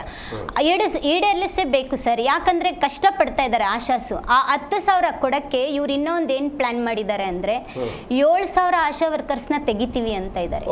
ಸರಿ, ಪ್ರಶ್ನೆಗೂ ಬರಬೇಕಾಗಿತ್ತು, ಯಾವ ಕಾರಣಕ್ಕದು? ಜನಸಂಖ್ಯೆ ಹೆಚ್ಚಳ ಅಂತೆ, ಆಶಾ ಕಾರ್ಯಕರ್ತರ ಸಂಖ್ಯೆನ ಕಡಿತಗೊಳಿಸೋದಂತೆ, ಅಂದ್ರೆ 10,000 ಕೊಡ್ಬೇಕಲ್ಲ ಸರ್. ಆ ಆಶಾಸ್ನ ತೆಗೆದ್ರೆ ಅವರ ಸ್ಯಾಲ್ರಿನ ನಮ್ಗೆ ಹಾಕೊಡ್ತಾರೆ, ಆ ರೀತಿ ಪ್ಲಾನಿಂಗ್ ಮಾಡ್ತಾ ಇರೋದು. ಸೊ 18 ವರ್ಷದಿಂದ 500 ಪಾಪ್ಯುಲೇಷನ್ಗೋ 700 ಪಾಪ್ಯುಲೇಷನ್ಗೋ ಆ ತಾಯಿಗಳು ಕಷ್ಟಪಟ್ಟಿಲ್ವಾ? ಆರೋಗ್ಯ ಸೇವೆನ ಕೊಟ್ಟಿಲ್ವಾ? ಹಳ್ಳಿಗಳಲ್ಲಿ ಗುಡ್ಡಗಾಡು ಪ್ರದೇಶಗಳಲ್ಲಿ ಬಸ್ ಇರ್ಲಿಲ್ಲ ಸರ್ ಅವಾಗ. ಎಷ್ಟು ಕಷ್ಟಪಟ್ಟು ಕೆಲಸ ಮಾಡಿದ್ದಾರೆ ಅವರು. ಹೆಂಗೆ ಈ ನಿರ್ಧಾರ ತಗೊಂಡ್ರು? ಈ ನಿರ್ಧಾರ ವಾಪಸ್ ತಗೋಬೇಕು ಸರ್. ನಾವೊಬ್ರು ಆಶಾ ವರ್ಕರ್ಗೂ ತೆಗಿಯಕ್ ನಾವು ಬಿಡಲ್ಲ. ತೆಗೆದ್ರೆ ಎಲ್ಲಾರನ್ನೂ ತೆಗೆದ್ಬಿಡಿ. ಈ ನಿರ್ಧಾರ ಅವರು ವಾಪಸ್ ತಗೋಬೇಕು ಅನ್ನೋ ನಮ್ಮ ಬೇಡಿಕೆ. ಸರಿಯಾದ ಸಮಯಕ್ಕೆ ನಿಮಗೆ ಸಂಬಳ ಸಿಗುತ್ತಾ? ಆಯಾ ತಿಂಗಳ ಸಂಬಳ ಈಗ ಎಷ್ಟು ಬರ್ತಿದ್ದು? 4,000ನೋ 5,000 ಏನೋ ಬರ್ತದೆ? ಅದೇ ಸರ್, ಹೋರಾಟ ಮಾಡಿದಾಗ ಕರೆಕ್ಟಾಗಿ 3 ತಿಂಗಳು 4 ತಿಂಗಳು ಕರೆಕ್ಟಾಗಿ ಬರುತ್ತೆ. ಇಲ್ಲಾಂದ್ರೆ ವರ್ಷಕ್ಕೆ 2 ಸತಿ 3 ಸತಿ ಬರುತ್ತೆ ಸರ್ ಸಂಬಳ. ಈಗ ನಾನು ನೋಡ್ತಾ ಇದ್ದೆ 2026ದ 2-3 ತಿಂಗಳದೇನೋ ಪೆಂಡಿಂಗ್ ಇದೆ ಸಂಬಳ ಅಂತ. ನಿಜಾನ ಅದು? ಪೆಂಡಿಂಗ್ ಇತ್ತು, ಮೊನ್ನೆ ಸ್ಟ್ರೈಕ್ ಅಂದಾಗ ಹಾಕಿದ್ರು ಸರ್. ಬರ್ತೀನಿ ಮೇಡಮ್, ಮಾತನಾಡಿಸ್ತೀನಿ. ಮತ್ತೊಂದು ಕಡೆ ಬಿಸಿ ಊಟ ತಯಾರಿಕರ ಫೆಡರೇಷನ್ ರಾಜ್ಯ ಸಮಿತಿಯ ರಾಜ್ಯಾಧ್ಯಕ್ಷರಾಗಿರುವಂಥ ಅವರಿಗೆರೆ ಚಂದ್ರು ಅವರು ಕೂಡ ನಮ್ಮ ಜೊತೆ ನೇರ ಸಂಪರ್ಕದಲ್ಲಿದ್ದಾರೆ. ಸರ್ ನಮಸ್ಕಾರ. ಸರ್ ನಮಸ್ತೆ. ಏನು ಸರ್ ಹೋರಾಟ ಇದು? ಯಾವೆಲ್ಲ ಬೇಡಿಕೆಗಳನ್ನು ಇಡ್ತಾ ಇದೆ ಸರ್ಕಾರ? ಏನಾದ್ರು ಸ್ಪಂದನೆ ಮಾಡುತ್ತಾ? ಇದಕ್ಕೆ ನಿರೀಕ್ಷೆ ಇದೆಯಾ ನಿಮಗೆ? ಓಕೆ, ನಮ್ಮ ಕೆಲಸವನ್ನ ಕಾಯಂ ಮಾಡಬೇಕು, ಸಂಬಳ ಜಾಸ್ತಿ ಮಾಡಬೇಕು, ನಮಗೊಂದು ಭದ್ರತೆ ಬೇಕು, ಎಲ್ಲ ಬೇಡಿಕೆಗಳು ಹೌದು, ಓಕೆ ಒಪ್ಕೊಳ್ತೀನಿ. ರಾಜ್ಯ ಸರ್ಕಾರದ ಸ್ಪಂದನೆ ಏನು ಈ ವಿಚಾರಕ್ಕೆ? ಸರ್, ರಾಜ್ಯ ಸರ್ಕಾರದ್ದು ಈಗ ಕೆಲಸದ ಹೊರೆಯನ್ನ ಜಾಸ್ತಿ ಮಾಡಿದೆ. ಬಿಸಿ ಊಟ ತಯಾರಕರಿಗೆ ಕೆಲಸದ ಹೊರೆಯನ್ನ ಜಾಸ್ತಿ ಮಾಡಿದ್ದೆ. ಕೆಲಸ ಅದು ಒಂದು ಕಡೆ ಮಕ್ಕಳ ಸಂಖ್ಯೆ ಏನು ಮಾಮೂಲಿ ಇರುತ್ತೆ, ಅದಕ್ಕೆ ನಮ್ಮ ಬಿಸಿ ಊಟ ತಯಾರಕರ ಒಂದು ಕಡಿಮೆ ಮಾಡಿದೆ. ಮೊದಲು ಆರಂಭದಲ್ಲಿ 70 ಜನ ವಿದ್ಯಾರ್ಥಿಗಳಿಗೆ 3 ಜನ ಅಡುಗೆಯವರಿದ್ರು. ನಂತರದಲ್ಲಿ 4 ವರ್ಷ ಆದ್ಮೇಲೆ ಅದನ್ನ 100 ಜನ ವಿದ್ಯಾರ್ಥಿಗಳಿಗೆ ಬರೀ 2 ನೇಮಕ ಮಾಡಕ್ಕೆ ಆರಂಭ ಮಾಡಿದ್ರು. ಇದರಿಂದ ಹೊರೆ ಜಾಸ್ತಿ ಆಗುತ್ತೆ. ಮತ್ತು ಮುಖ್ಯವಾಗಿ ಈ 100 ಜನ ವಿದ್ಯಾರ್ಥಿಗಳಿಗೆ ಅಡುಗೆ ಮಾಡೋ ಸಂದರ್ಭದಲ್ಲಿ ಒಬ್ರು ಏನಾದರೂ ಯಾವುದೇ ಕಾರಣಕ್ಕೆ ರಜಾ ಹಾಕಿದ್ರೆ ಒಬ್ಬ ಅಡುಗೆಯವರಿಂದ ಈ 100 ಜನ ವಿದ್ಯಾರ್ಥಿಗಳಿಗೆ ಅಡುಗೆ ಮಾಡೋದು ಅಸಾಧ್ಯ ಸರ್. ಆದರೂ ಅದನ್ನ ಇದೇನು ಕೆಲಸದ ಭದ್ರತೆ ಇರೋದ್ರಿಂದ ಒಂದು ಭಯದ ವಾತಾವರಣದಲ್ಲಿ ಎಲ್ಲಿ ನಾವು ಕೆಲಸ ಕಳ್ಕೊಂಡ್ಬಿಡ್ತಾವ ಅನ್ನೋ ಒಂದು ಆತಂಕದಲ್ಲಿ, ಆದರೂ ಅವರು ಅದರಲ್ಲೇ ಒಂದು ದಿಟ್ಟತನದಿಂದ ಅವರು ಕೆಲಸನ ಮುಂದುವರ್ಸ್ಕೊಂಡು ಹೋಗ್ತಾ ಇದ್ದಾರೆ. ಬಟ್ ನಾವು ಕೇಳ್ತಾ ಇದ್ದೀವಿ, ಈ ಥರ ಏನು 70 ವಿದ್ಯಾರ್ಥಿಗಳಿಗೆ 3 ಜನ ಏನು ಅಡುಗೆಯವರಿದ್ರು ಅದನ್ನು ನೀವು ಅದನ್ನು ಮುಂದುವರಿಸ್ರಿ. 70 ಜನಕ್ಕೆ ಅದ್ರ ಬದಲಾಗಿ 100 ಜನ ಮಕ್ಕಳಿಗೆ ಕನಿಷ್ಠ 3 ಜನ ಆದರೂ ಅಡುಗೆ ತಗೊಳ್ಳೇಬೇಕಂತೇಳಿ ಒಂದು ಮನವಿಯಲ್ಲಿ ನಾವು ಡಿಮ್ಯಾಂಡ್ ಮಾಡಿದ್ವಿ ಸರ್. ನೀವು ಹೇಳ್ತಾ ಇದ್ರಿ ಕೆಲಸದ ಅಭದ್ರತೆ ಇದೆ, ಏನಾದರೂ ಸಮಸ್ಯೆಗಳ ಬಗ್ಗೆ ಮಾತನಾಡಿದರೆ ಕೆಲಸದಿಂದ ತೆಗೆದು ಹಾಕ್ಬಿಡ್ತಾರೆ ಅಂತ. ಇತ್ತೀಚೆಗೆ ವಿಜಯನಗರ ಜಿಲ್ಲೆಯಲ್ಲಿ ಒಂದು ಘಟನೆ ಆಯಿತು ಸರ್. ಆ ಒಂದು ಅಂಗನವಾಡಿಯ ಬಾಡಿಗೆ ಬಿಲ್ಲನ್ನು ಏನೋ ಕಟ್ಟಿರಲಿಲ್ವಂತವ್ರು. ಅದ್ರ ಬಗ್ಗೆ ಅಂಗನವಾಡಿ ಕಾರ್ಯಕರ್ತರೇನೋ ಮಾತನಾಡಿದ್ದಕ್ಕೆ ಅವರಿಗೆ ಜಿಲ್ಲಾ ಉಸ್ತುವಾರಿ ಸಚಿವರು ಮತ್ತು ಅಧಿಕಾರಿಗಳೇನೋ ನೋಟಿಸ್ ಕೊಟ್ಟಿದ್ದಾರಂತೆ. ಯಾಕೆ ಮಾತನಾಡ್ತೀರಿ ನೀವು ಮಾಧ್ಯಮಗಳ ಮುಂದೆ ಸಾರ್ವಜನಿಕವಾಗಿ ಅಂತ? ಅಲ್ಲ, ಈಗ ನಮಗೆ ಇರ್ತಕ್ಕಂಥ ಒಂದು ಸಮಸ್ಯೆನೂ ಪಬ್ಲಿಕ್ಕಾಗಿ ಹೇಳ್ಕೊಳ್ಳಾರ್ದಂಥ ಒಂದು ಕಂಡೀಷನನ್ನು ಇವ್ರು ಹಾಕ್ತಾರೆ ಅಂತಂದರೆ ಇದು ಪ್ರಜಾಪ್ರಭುತ್ವ ಎಲ್ಲಿಗೆ ಬಂದು ನಿಂತಿದೆ ಸರ್. ಅದು ನಮಗೆ ಅಂದರೆ ನಮ್ಮ ಸಮಸ್ಯೆಗಳನ್ನ ಹೇಳ್ಕೊಂಡ್ರೆ ಅದು ಸಾಲ್ವ್ ಆಗೋದಕ್ಕೆ ಒಂದು ಯಾವುದೇ ಒಂದು ದಾರಿ ಸಿಗ್ಬೋದು. ಆ ಕಾರಣಕ್ಕೆ ನಾವು ಸಾರ್ವಜನಿಕವಾಗಿ ಮಾಧ್ಯಮದ ಮುಂದೆ, ಸಾರ್ವಜನಿಕವಾಗಿ ಅಧಿಕಾರಿಗಳ ಮುಂದೆ ಅದು ಹೇಳ್ಬೇಕು. ಯಾವುದೇ ಸಮಸ್ಯೆ ಇರ್ಬೋದು, ಅಂಗನವಾಡಿ ಇರ್ಬೋದು, ಬಿಸಿ ಕಾರ್ಯಕರ್ತೆ ಇರ್ಬೋದು, ಅದು ಹೇಳಿದಾಗ ಅದು ಇತರರಿಗೆ ಗೊತ್ತಾದಾಗ ಯಾರೋ ಒಬ್ಬ ಒಳ್ಳೆ ಅಧಿಕಾರಿ ಇರ್ತಾರೆ, ಒಳ್ಳೆ ಜನಪ್ರತಿನಿಧಿ ಇರ್ತಾರೆ, ಯಾರಾದರೂ ಸಾರ್ವಜನಿಕರು ಇದಕ್ಕೆ ಸಹಾಯ ಮಾಡೋದಕ್ಕೆ ಮುಂದೆ ಬರ್ತಾರೆ ಪರಿಹರಿಸೋದಕ್ಕೆ. ಅದು ನಾವು ಹೇಳ್ಕೊಳ್ಳೇಬೇಕು. ಆದರೆ ಇವರು ಅಧಿಕಾರಿಗಳು ಏನು ಮಾಡ್ತಾರೆ, ಇವ್ರಿಗೆಲ್ಲಿ ಒತ್ತಡದಿಂದ ಇದೆಲ್ಲ ಅವ್ಯವಸ್ಥಿತವಾಗಿ ನಡೆಸ್ತಾ ಇದ್ದಾರೆ ಅಂತೇಳಿ ಅವ್ರ ಮೇಲೆ ಕ್ರಮ ತಗೋತಾರೆ ಅಂತೇಳಿ ನಮ್ಮ ಕಾರ್ಯಕರ್ತೆಯರ ಒಂದು ಬಾಯಿಯನ್ನು ಮುಚ್ಚೋದಕ್ಕೆ ಪ್ರಯತ್ನ ಮಾಡ್ತಾರೆ ಸರ್. ಓಕೆ, ಆದರೆ ಆ ಥರದ್ದು ಯಾರು ಮಾಡಿದರೆ ಅದು ಒಂದು ಅಪರಾಧ ಅಂತೇಳಿ ನಾವು ಭಾವಿಸ್ತೇವೆ. ಸರ್ಕಾರದ ಮಟ್ಟದಲ್ಲಿ ಮಂತ್ರಿಗಳನ್ನು, ಮುಖ್ಯಮಂತ್ರಿಗಳನ್ನು, ಉಪಮುಖ್ಯಮಂತ್ರಿಗಳನ್ನು ಭೇಟಿ ಮಾಡೋ ಪ್ರಯತ್ನ ಆಗಿದೆಯಾ? ಏನಾದರೂ ಆಶಾಭಾವನೆ ಇದೆಯಾ ಈ ಬಜೆಟಲ್ಲಿ ನಿಮ್ಗೆ ಸಿಗ್ಬೋದು ಅಂತ? ಸರ್, ನಾವು ನಮ್ಮ ಪ್ರಾಥಮಿಕ ಮತ್ತು ಪ್ರೌಢ ಶಿಕ್ಷಣ ಮಂತ್ರಿ ಮಧು ಬಂಗಾರಪ್ಪ ನಾವು ನಿರಂತರವಾಗಿ 2-3 ತಿಂಗಳಿಗೊಂದ್ಸಲ ಅವ್ರನ್ನ ಭೇಟಿ ಮಾಡಿ ನಮ್ಮ ಅನೇಕ ಸಮಸ್ಯೆ. ಸರ್, ಮಧು ಬಂಗಾರಪ್ಪನವರು PUCಗೂ ಕೂಡ ಬಿಸಿ ಊಟವನ್ನು ವಿಸ್ತರಣೆ ಮಾಡೋ ಪ್ರಯತ್ನದಲ್ಲಿದ್ದಾರೆ. ಇದಾರೆ, ಇದನ್ನೇ ಸರಿಯಾಗಿ ನಿಭಾಯಿಸಕ್ ಆಗ್ತಾ ಇಲ್ಲ. ಓಕೆ ಓಕೆ ಸರ್, ಬನ್ನಿ, ನಾವು ಸ್ವಾಗತ ಮಾಡ್ತೀವಿ. ಆ ಮಕ್ಕಳಿಗೂ ಒಂದು ಬಿಸಿ ಊಟನ ಕೊಡ್ಲಿ, ನಮ್ದು ಒತ್ತಾಯ ಇದೆ, ಕೊಡ್ಲಿ. ಆದ್ರೆ ಇರ್ತಕ್ಕಂಥವ್ರಿಗೆ ಏನ್ ಮಾಡಿದ್ದಾರೆ, ಈಗ ಅವ್ರಿಗೆ ಸಮಯ ಇಲ್ಲ. ನಾವು ಕನಿಷ್ಠ ಈ ಒಂದು 2025-26ನೇ ಶೈಕ್ಷಣಿಕ ವರ್ಷದಲ್ಲಿ ಕನಿಷ್ಠ 4 ಬಾರಿ ಅವ್ರನ್ನ ನಾವು ಬೆಂಗಳೂರಿನ ಅವ್ರ ನಿವಾಸಕ್ಕೆ ಹೋಗಿ ನಾವು ಭೇಟಿ ಮಾಡಿದ್ದೀವಿ. ಮಧು ಬಂಗಾರಪ್ಪ ಅವ್ರನ್ನ ಒಂದು ಮೀಟಿಂಗ್ ಕರೀರಿ, ನಿಮ್ಮ ಅಧ್ಯಕ್ಷತೆಯಲ್ಲಿ ಅಧಿಕಾರಿಗಳು ಮತ್ತು ಸಂಘಟನೆ ಪದಾಧಿಕಾರಿಗಳೊಂದಿಗೆ ಹಲವಾರು ಸಮಸ್ಯೆಗಳಿದಾವೆ, ಇವನ್ನೆಲ್ಲ ಮಾತಾಡಿ ನಾವು ಪರಿಹರಿಸ್ಕೊಳ್ಳೋಣ ಅಂತ ಹೇಳಿದರೆ ಅಧಿಕಾರಿಗಳಿಗೆ ಒಂದು ಲೆಟ್ರ್ ಬರೀತಾರೆ, ಅವರು ಕರೆಯೋದಿಲ್ಲ, ಇವರು ಏನಾಗಿದೆ ಅಂತ ಕೇಳೋದಿಲ್ಲ. ಯಾಕಂತ ಹೇಳಿದರೆ ಈಗ ಮೊಟ್ಟೆ ಸುಲಿಯೋದಕ್ಕೆ ಹಣ ಇದು 30 ಪೈಸೆ ಕೊಡ್ತಾರೆ. ಇದುವರೆಗೂ ರಾಜ್ಯದಲ್ಲಿ ನಮ್ಮ ಅಡುಗೆಯವ್ರಿಗೆ 99% ಈ 30 ಪೈಸೆ ಯಾರಿಗೂ ಬಂದಿಲ್ಲ ಸರ್. ಯಾಕಂತ ಹೇಳಿದ್ರೆ ಮೊಟ್ಟೆ ದರ ಜಾಸ್ತಿ ಆಗಿರೋದ್ರಿಂದ ಈ ಹಣನು ಅವರೇ ಅದನ್ನು ತಗೊಂಡ್ಬಿಡ್ತಾರೆ. ಅದರಿಂದ ಹಣ ಇವರು 30 ಪೈಸೆ ಬಂದಿಲ್ಲ. ಅದನ್ನು ನಾವು ₹1 ಕೊಡಬೇಕು ಅಂತ ಹೇಳಿ ನಾವು ಡಿಮ್ಯಾಂಡ್ ಮಾಡಿದ್ದೇವೆ. ಈಗ ₹1 ಮೊಟ್ಟೆ ಸುಲಿಯೋ ₹1 ಕೊಡಬೇಕು ಅಂತ ಒಂದು ಡಿಮ್ಯಾಂಡನ್ನು ಮಾಡಿದ್ದೀವಿ. ಮತ್ತು ಇಡುಗಂಟು ಹಣ ನಿವೃತ್ತಿ ಏನೋ ಆಗ್ತಾರೆ ಅವ್ರಿಗೆ 22, ನಾವು ಇದು 25 ವರ್ಷ ಆಯಿತು. ನಮ್ಮ ಹೋರಾಟ 22 ವರ್ಷ ಆದಮೇಲೆ ನಾವು ನಿರಂತರವಾಗಿ ಹೋರಾಟ ಮಾಡಿದ್ರು ಕೂಡ 2022-23ನೇ ಸಾಲಿನಲ್ಲಿ 30,000 ₹40,000 ಇಡುಗಂಟನ್ನು ಜಾರಿ ಮಾಡಿದ್ರು ನಿವೃತ್ತಿಗೆ. ನಂತರದಲ್ಲಿ ನಮ್ಮ ಡಿಮ್ಯಾಂಡ್ ಏನಂದ್ರೆ ಇವರಿಗೆ ಪೆನ್ಷನ್ ಇಲ್ಲದೆ ಇರೋದ್ರಿಂದ ಈ ಒಂದು ಇಡುಗಂಟನ್ನು ₹2 ಲಕ್ಷ ಏರಿಸಿ ಅಂತ ಹೇಳಿ ನಾವು ಒಂದು ಡಿಮ್ಯಾಂಡ್ ಅನ್ನ ಕೊಟ್ಟಿದ್ದೀವಿ ಸರ್. ಎಸ್ ಬರ್ತೀನಿ ಚಂದ್ರ ಅವರೇ, ಮಾತನಾಡ್ತೀನಿ ನಿಮ್ಮ ಜೊತೆ. ಶಾಂತರಾಜ್ ಅವರೇ, ಈಗ ಕೇಂದ್ರ ಸರ್ಕಾರದ ಪಾಲೆಷ್ಟಿದೆ ಬಿಸಿ ಊಟ ತಯಾರಿಕರಿಗೆ, ರಾಜ್ಯ ಸರ್ಕಾರದ ಪಾಲೆಷ್ಟಿದೆ? ಇದು ಎಷ್ಟೆಷ್ಟು ಹೆಚ್ಚಳ ಆಗಬೇಕು ಅಂತ ನಿಮ್ಮ ಬೇಡಿಕೆ ಇದೆ ಸರ್? ಈಗ ಒಂದು ಕೇಂದ್ರದ ಬಜೆಟಲ್ಲಿ ಸೊ ನೀವು ಒಂದು ಸೂಕ್ಷ್ಮವಾಗಿ ಗಮನಿಸ್ಬೇಕು. ಲಾಸ್ಟ್ ಟೈಮ್ ಈ ಪೋಷಣ್ಗೆ ಅಂತ ಹಣ ರಿಸರ್ವ್ ಮಾಡೋದು. ಹೌದು. ಸೊ ಈ ರಿಸರ್ವೇಶನ್ ಹಣದಲ್ಲಿ ಅದು ಹೊರೆನೇ ಆಗ್ತಿದೆ ಅಂತೆ, ಪೋಷಣ್ ಹೊರೆ ಆಗ್ತಾ ಇದೆ ಸರ್. ಅದ್ರಲ್ಲಿ ಏನಾಗೈತಿ, ಒಂದು ಸಮಸ್ಯೆ ನಾವು ಗಮನಿಸಬೇಕು. ಇವರು ಫುಡ್ ಕಾಸ್ಟ್ಗೆ ಅಷ್ಟೇ ಅವರು ರಿಸರ್ವೇಶನ್ ಐತೆ ಹೊರತು ಅಡಿಗೆ ತಯಾರಕರಿಗೆ ಅದರಲ್ಲಿ ಗೌರವಧನ ಹೆಚ್ಚಳ ಮಾಡಬೇಕು ಅನ್ನೋ ವಿಚಾರದಲ್ಲಿ ಅವರು ಬಜೆಟ್ ಅಲೋಕೇಟ್ ಮಾಡಿಲ್ಲ. ಓಕೆ. ಸೊ ಒಂದು ICDS ಆಯಿತು ಅಥವಾ ಬಿಸಿ ಊಟ ಯೋಜನೆ ಆಯಿತು, 60-40% ಇವರು ಅನುದಾನ ಹಂಚಿಕೆ ಆಗಿತ್ತು. ಸೊ ಇವತ್ತು ಅದರ ಬಜೆಟ್ ನೋಡಿದ್ರೆ ಅವರು ಆಹಾರ ಧಾನ್ಯಗಳಿಗೆ ಆಹಾರಕ್ಕೇನು ಬೇಕಾಗಿತ್ತು ಆ ಸಾಮಗ್ರಿಗಳ ವೆಚ್ಚಕ್ಕೆ ಮಾತ್ರ ಇವತ್ತು ಬಜೆಟ್ ಅಲೋಕೇಟ್ ಆಗೈತೆ ಹೊರತು ಗೌರವಧನ ಹೆಚ್ಚಳ ಮಾಡಬೇಕು ಅನ್ನೋ ಬಜೆಟ್ ಅಲೋಕೇಟ್ ಆಗಿಲ್ಲ.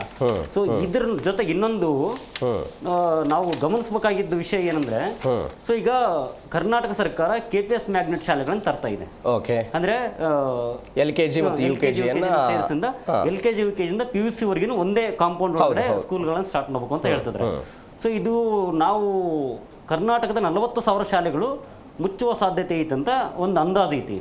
ಸೊ 40,000 ಶಾಲೆ ಮುಚ್ಚಿದ್ರೆ ಸೊ ಒಂದು ಶಾಲೆಯಿಂದ ಒಬ್ಬ ಬಿಸಿ ಊಟ ಕೌಂಟ್ ಮಾಡಿದ್ರೆ ನಾವು 40,000 ಬಿಸಿ ಊಟ ಕಾರ್ಯಕರ್ತರು ಕೆಲಸ ಮುಚ್ಚಲ್ಲ ಅಂತೇನೋ ಹೇಳಿದ್ದಾರೆ ಸಚಿವರು. ಯಾವುದೇ ಕಾರಣಕ್ಕೂ ನಾವು ಮುಚ್ಚಲ್ಲ ಅಂತೆಲ್ಲ ಹೇಳ್ತಾರೆ ಸರ್ ಅವರು. ಅದು ಕರ್ನಾಟಕದಲ್ಲಿ 900 KPS ಶಾಲೆಗಳನ್ನು ಸ್ಟಾರ್ಟ್ ಮಾಡ್ತಾರೆ. KPS ಶಾಲೆ ಸ್ಟಾರ್ಟ್ ಮಾಡಿದ ಮೇಲೆ ಆಟೋಮೆಟಿಕ್ ಮರ್ಜ್ ಮಾಡಲೇಬೇಕು ಬೇರೆ ಸ್ಕೂಲ್ಗಳನ್ನ. ಸೊ ಅದ್ರ ಹೆಸರೇ KPS. ಅವ್ರು ಹೇಳ್ತಾರೆ ಒಬ್ಬ ವಿದ್ಯಾರ್ಥಿ ಒಂದು ಸರ್ಕಾರಿ ಶಾಲೆಯಲ್ಲಿ ಇದ್ರೂ ಕೂಡ ನಾವು ಯಾವುದೇ ಕಾರಣಕ್ಕೂ ಶಾಲೆಯನ್ನು ಮುಚ್ಚಲ್ಲ, ನಾವು ರನ್ ಮಾಡ್ತೀವಿ ಅಂತ ಹೇಳ್ತಾರೆ. ರನ್ ಮಾಡ್ತಾರೆ ಸರ್. ರನ್ ಮಾಡಂಗಿದ್ರೆ ಈ ಮ್ಯಾಗ್ನೆಟ್ ಶಾಲೆ ಅಥವಾ KPS ಶಾಲೆಗಳನ್ನ ಸ್ಟಾರ್ಟ್ ಮಾಡಿದ್ ಯಾವ ರೀಸನ್ಗೆ? ಸೊ ಅವರು ಲೀಸ್ಟೇ ಗೊತ್ತೈತಿ, ಸುಮಾರು 40,000 ಹೆಚ್ಚು ಶಾಲೆಗಳು ಮುಚ್ಚೋ ಸಾಧ್ಯತೆ ಐತೆ ಅಂತ. ಸೊ ಲೀಸ್ಟೇ ಸಿಗ್ತೈತಿ. ಸೊ ನಾವು ವಿಜಯನಗರ ಜಿಲ್ಲೆಯಲ್ಲಿ ಅಥವಾ ಹಡಗಲಿ ತಾಲೂಕುಗಳಲ್ಲಿ ನಾವು ನೋಡಿದ್ರೆ ನಮ್ಮ ಹಳ್ಳಿಗಳ ಅಕ್ಕಪಕ್ಕದ ಸ್ಕೂಲ್ಗಳು 1 to 8 ವರೆಗೆ ಇರೋಂಥದ್ದು, ಅಂದ್ರೆ 1ರಿಂದ 8ನೇ ಕ್ಲಾಸ್ ಇರೋಂಥ ಸ್ಕೂಲ್ಗಳನ್ನು ಸಹ ಪಕ್ಕದ ಶಾಲೆಗೆ ಮರ್ಜ್ ಮಾಡಬೇಕು ಅಂತ ಪ್ರಯತ್ನ ಮಾಡ್ತಿದ್ದಾರೆ. ಸೊ ಆ ಮರ್ಜ್ ಮಾಡೋ ಟೈಮಲ್ಲಿ ಸ್ಥಳೀಯ ಸಂಪನ್ಮೂಲವನ್ನ ಅವರೇ ಕ್ರೋಢೀಕರಣ ಮಾಡಬೇಕು, ಸ್ಥಳೀಯವಾಗಿ ಸಂಪನ್ಮೂಲ ಕ್ರೋಢೀಕರಣ ಮಾಡಬೇಕು ಅಂತ ಹೇಳ್ತಾರೆ. ಸೊ ಇವರು ಒಂದು ಕಡೆಗೆ ಗೌರವಧನ ಹೆಚ್ಚಳ ಮಾಡ್ತಾ ಇಲ್ಲ, ಇನ್ನೊಂದು ಕಡೆ KPS ಮ್ಯಾಗ್ನೆಟ್ ಸ್ಕೂಲ್ ಹೆಸರಲ್ಲಿ ಸ್ಟ್ರೆಂತ್ ಜಾಸ್ತಿ ಮಾಡ್ತಿದ್ರೆ. ಅಟ್ಲೀಸ್ಟ್ ಆ ಬಿಸಿ ಊಟದ ಕಾರ್ಯಕರ್ತರು ಇಲ್ಲಿಗೆ ಅಪಾಯಿಂಟ್ ಮಾಡ್ತಾರೋ ಅದ್ರ ಬಗ್ಗೆ ಕ್ಲಾರಿಟಿ ಇಲ್ಲ, ಅಥವಾ ಅನುದಾನಗಳನ್ನ ಆ ಸ್ಕೂಲಿಂದ ಮಕ್ಕಳು ಇಲ್ಲಿಗೆ ಬರ್ತಾರ ಅದ್ರ ಬಗ್ಗೆ ಏನು ಇವ್ರಿಗೆ ಅಸೂರೆನ್ಸ್ ಕೊಟ್ಟಿಲ್ಲ ಇಲ್ಲಿವರೆಗೂ. ಸೊ ಮೊದಲನೇದಾಗಿ ಕೆಲಸದ ಭದ್ರತೆ ಇಲ್ಲ. ಒಂದು ವರ್ಷದಲ್ಲಿ, ಒಂದು ಶೈಕ್ಷಣಿಕ ವರ್ಷದಲ್ಲಿ 12 ಕಾನೂನಾತ್ಮಕವಾಗಿ ನನ್ನ ಪ್ರಶ್ನೆ ಇರೋದು, ಕಾಯಂ ಮಾಡೋದಕ್ಕೆ ಸಾಧ್ಯ ಇದೆಯಾ ಇವರನ್ನ? ಆ ವಿಚಾರದಲ್ಲಿ ಏನಾದರೂ ಆಲೋಚನೆ ಮಾಡಿದ್ದೀರಾ? ಈಗಿರುವಂತ ಬಿಸಿ ಊಟ ತಯಾರಕರನ್ನ ಕಾಯಂ ಸೇವಾ ಅಂದ್ರೆ ಸರ್ಕಾರಿ ನೌಕರರನ್ನಾಗಿ ಮಾಡೋದಕ್ಕೆ ಸಾಧ್ಯ ಇದೆಯಾ? ಈ ಬಗ್ಗೆ ಏನಾದರೂ ಆಲೋಚನೆ ಆಗಿದೆಯಾ ನಿಮ್ಮ ಸಂಘಟನಾತ್ಮಕವಾದ ಹೋರಾಟದಲ್ಲಿ? ಸರ್, ಆ ವಿಷಯವಾಗಿ ನಮಗೆ ಈಗ ಒಂದು ಅಂಗನವಾಡಿ ಸಂಘಟನೆ ಅಥವಾ ಬಿಸಿ ಊಟ ಸಂಘಟನೆ AITC ಎರಡನ್ನೂ ಆರ್ಗನೈಸೇಷನ್ ಮಾಡಿರೋದ್ರಿಂದ ನಾವು ಕಾನೂನಾತ್ಮಕ ಹೋರಾಟ ಮಾಡಬೇಕು ಅಂತ ಅಂಗನವಾಡಿ ವಿಚಾರದಲ್ಲಿ ನಾವು ಹೋರಾಟ ಮಾಡ್ತಿದ್ದೀವಿ. ಸೊ ನಾವು ಒಂದು ಅಬ್ಸರ್ವ್ ಮಾಡ್ಬೇಕಾಗಿದ್ದೇನೆಂದ್ರೆ, ಪೌರ ಕಾರ್ಮಿಕರು ಅದು ಪರ್ಮನೆಂಟ್ ಜಾಬು, ಬಟ್ ಇದು ಯೋಜನೆ. ಯೋಜನೆಯನ್ನ ಯಾವಾಗ ಬೇಕಾದ್ರೂ ತೆಗಿಬಹುದು. ಅದು ಆಶಾ ಆಗಿರ್ಬೋದು, ಅಂಗನವಾಡಿ ಆಗಿರ್ಬೋದು, ಬಿಸಿ ಊಟ ಆಗಿರ್ಬೋದು. ಇದು ಸ್ಕೀಮ್ ವರ್ಕರ್ ಆಗಿರೋದ್ರಿಂದ ಸ್ಕೀಮ್ ಅನ್ನ ಯಾವತ್ತು ಬೇಕಾದ್ರೂ ಇವರು ವಾಪಸ್ ತಗೊಳ್ಬಹುದು. ಆ ಸಾಧ್ಯತೆ ಇರೋದ್ರಿಂದ ಸರ್ಕಾರದ ಮಟ್ಟದಲ್ಲಿ ಅದು ಸರ್ಕಾರಗಳೇ ಮಾಡ್ಬೇಕು ಹೊರತು ನ್ಯಾಯಾಂಗದ ಮೂಲಕ ಹೋದಾಗ ನ್ಯಾಯಾಲಯ ಯಾವ್ದು ಬೇಕಾದ್ರೂ ತೀರ್ಪನ್ನು ಕೊಟ್ಟರು ಸಹ ಸರ್ಕಾರ ಅದನ್ನ ಏನಂತ ವಾದಿಸಬಹುದು, ಇದು ಯೋಜನೆ ಇಷ್ಟು ವರ್ಷ ನಾವು ಸೀಮಿತ ಮಾಡ್ತೇವೆ, ನೆಕ್ಸ್ಟ್ ಬೇರೆ ಏನು ಆಲ್ಟರ್ನೇಟ್ ಬೇರೆ ಪ್ರೋಗ್ರಾಮ್ ಮಾಡ್ತೇವೆ ಅಂತ ಹೇಳ್ಬೋದು. ಅಂದ್ರೆ 1975ರಲ್ಲಿ ಶುರುವಾಗಿರುವಂತಹ ಈ ಯೋಜನೆಯನ್ನ ನಾವು ಯಾವತ್ತಾದ್ರೂ ಮೊಟಕುಗೊಳಿಸಬಹುದು ಅಂತ ಅವರು ವಾದ ಮಾಡಬಹುದು, ಪ್ರಾರಂಭ ಮಾಡಬಹುದು ಅಂತ. ಸೊ ಆ ಹಿನ್ನೆಲೆಯಲ್ಲಿ ನಾವು ಕಾನೂನಾತ್ಮಕ ಹೋರಾಟ ಮಾಡುವಾಗ ಸೊ ನಾವು ಈಗ ಸಂಘಟನೆಯಾಗಿ ಅಥವಾ ಸಾರ್ವಜನಿಕರಾಗಿ ಅಥವಾ ಮಾಧ್ಯಮಗಳಾಗಿ ನಾವು ಯೋಚನೆ ಮಾಡ್ದಂಗೆ ಸೊ ನಾವು ಲೀಗಲ್ ಸ್ಟ್ರಗಲ್ ಮಾಡಕ್ಕೆ ಸ್ವಲ್ಪ ಈ ತರದ ಸಮಸ್ಯೆಗಳು ಶುರುವಾಗ ಸಾಧ್ಯತೆ ಇರುತ್ತೆ. ಎಸ್, ಬರ್ತೀನಿ ಸರ್, ಬರ್ತೀನಿ. ಜಯಮ್ ಅವರೇ, 2025ರಲ್ಲಿ ಕರ್ನಾಟಕ ಹೈಕೋರ್ಟ್ ಮೆಟ್ಟಿಲನ್ನ 99 ಜನ ಹೋಗ್ತಾರೆ. ಅವತ್ತು ವಾದ ಪ್ರತಿವಾದಗಳಾಗುತ್ತೆ. ಕರ್ನಾಟಕ ಹೈಕೋರ್ಟ್ ರಾಜ್ಯ ಮತ್ತು ಕೇಂದ್ರ ಸರ್ಕಾರಕ್ಕೆ ನೋಟಿಸ್ ಕೊಟ್ಟು ವಿಚಾರಣೆಯನ್ನು ಮುಂದೂಡಿತ್ತು. ಒಂದು.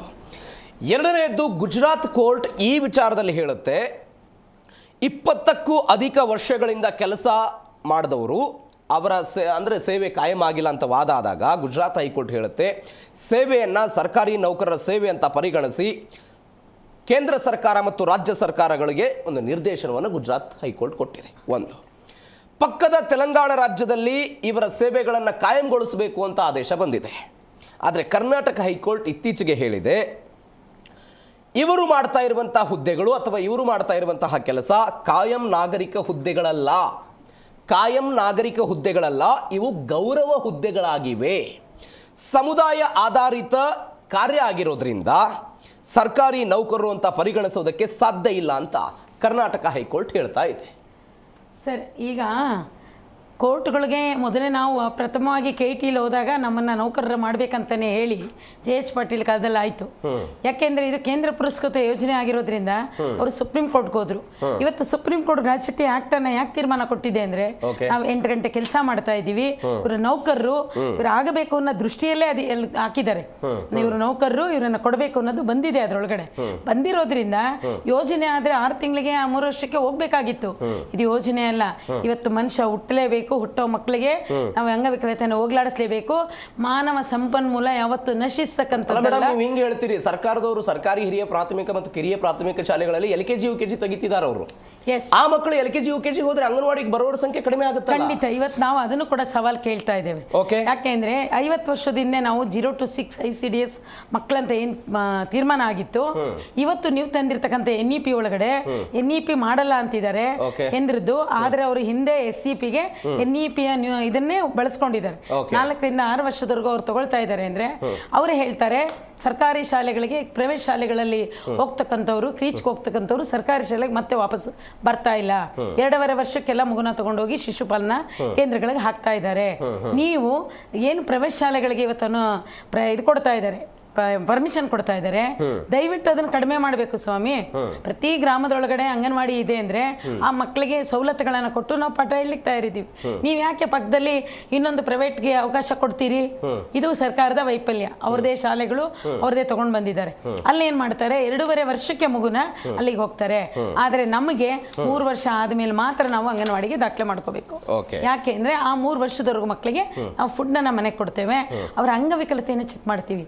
ಇಲ್ಲಿ ನಮ್ಗೆ ನೋಡಿ, ಈ ICDS ಅಳಿಸ್ಲಿಕ್ಕೆ ಸಾಧ್ಯನೇ ಇಲ್ಲ ಸರ್.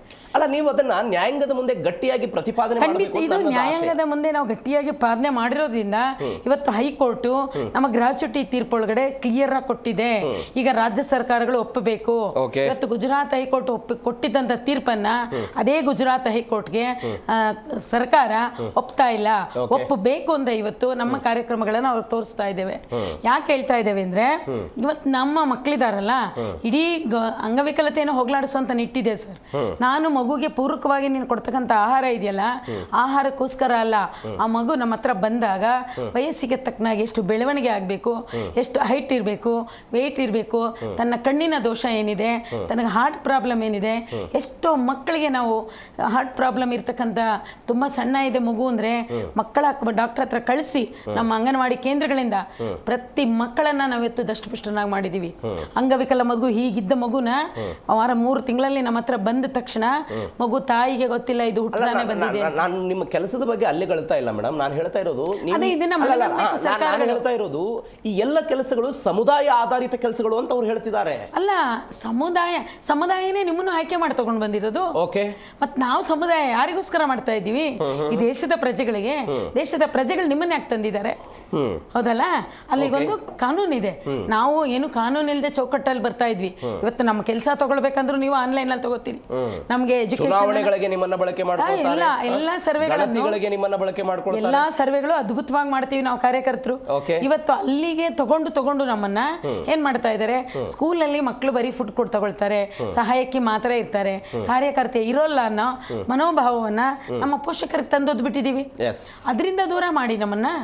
ನೀವು ನೋಡಿ, ಇವತ್ತು ವಿದ್ಯಾವಂತ ವಿದ್ಯಾರ್ಥಿಗಳಿದ್ದಾರೆ ಸಮುದಾಯದೊಳಗಡೆ, ಮಹಿಳೆಯರಿದ್ದಾರೆ, ಸಂಘಗಳಿದಾವೆ, ಅವ್ರಿಗೆ ಕೆಲಸ ಕೊಡಿ. ಪ್ರತಿಯೊಂದು ಕೆಲಸವನ್ನು ಒಬ್ಬನೇ ಕೇಂದ್ರ ಕಾರ್ಯಕರ್ತರಿಗೆ ಕೊಟ್ಟು ಈ ಕಡೆ ಮಕ್ಕಳು ನೋಡ್ಕೊಳಕ್ಕಾಗದೆ, ಈ ಕಡೆ ಆ ಕೆಲಸವನ್ನು ಮಾಡಕ್ಕಾಗದೆ ಸಮಸ್ಯೆ ಮಾಡಿದಾರಲ್ವಾ ಸರ್. ಬಹುಮುಖ್ಯವಾಗಿ ಇವತ್ತು ಬಿಜೆಪಿಯಲ್ಲಿ ನಮ್ಮ ಇವರು CT ರವಿಯವರು ಆಗಿರ್ಬೋದು, ಪ್ರತಿಯೊಬ್ಬ MP ಗಳಿಗೂ ನಾವು ಮನವಿನ ಕೊಟ್ಟಿವಿ. ಇವತ್ತು ಎಲ್ಲರೂ ಕೂಡ ಅಲ್ಲಿ ಮಾತಾಡಿದ್ರು.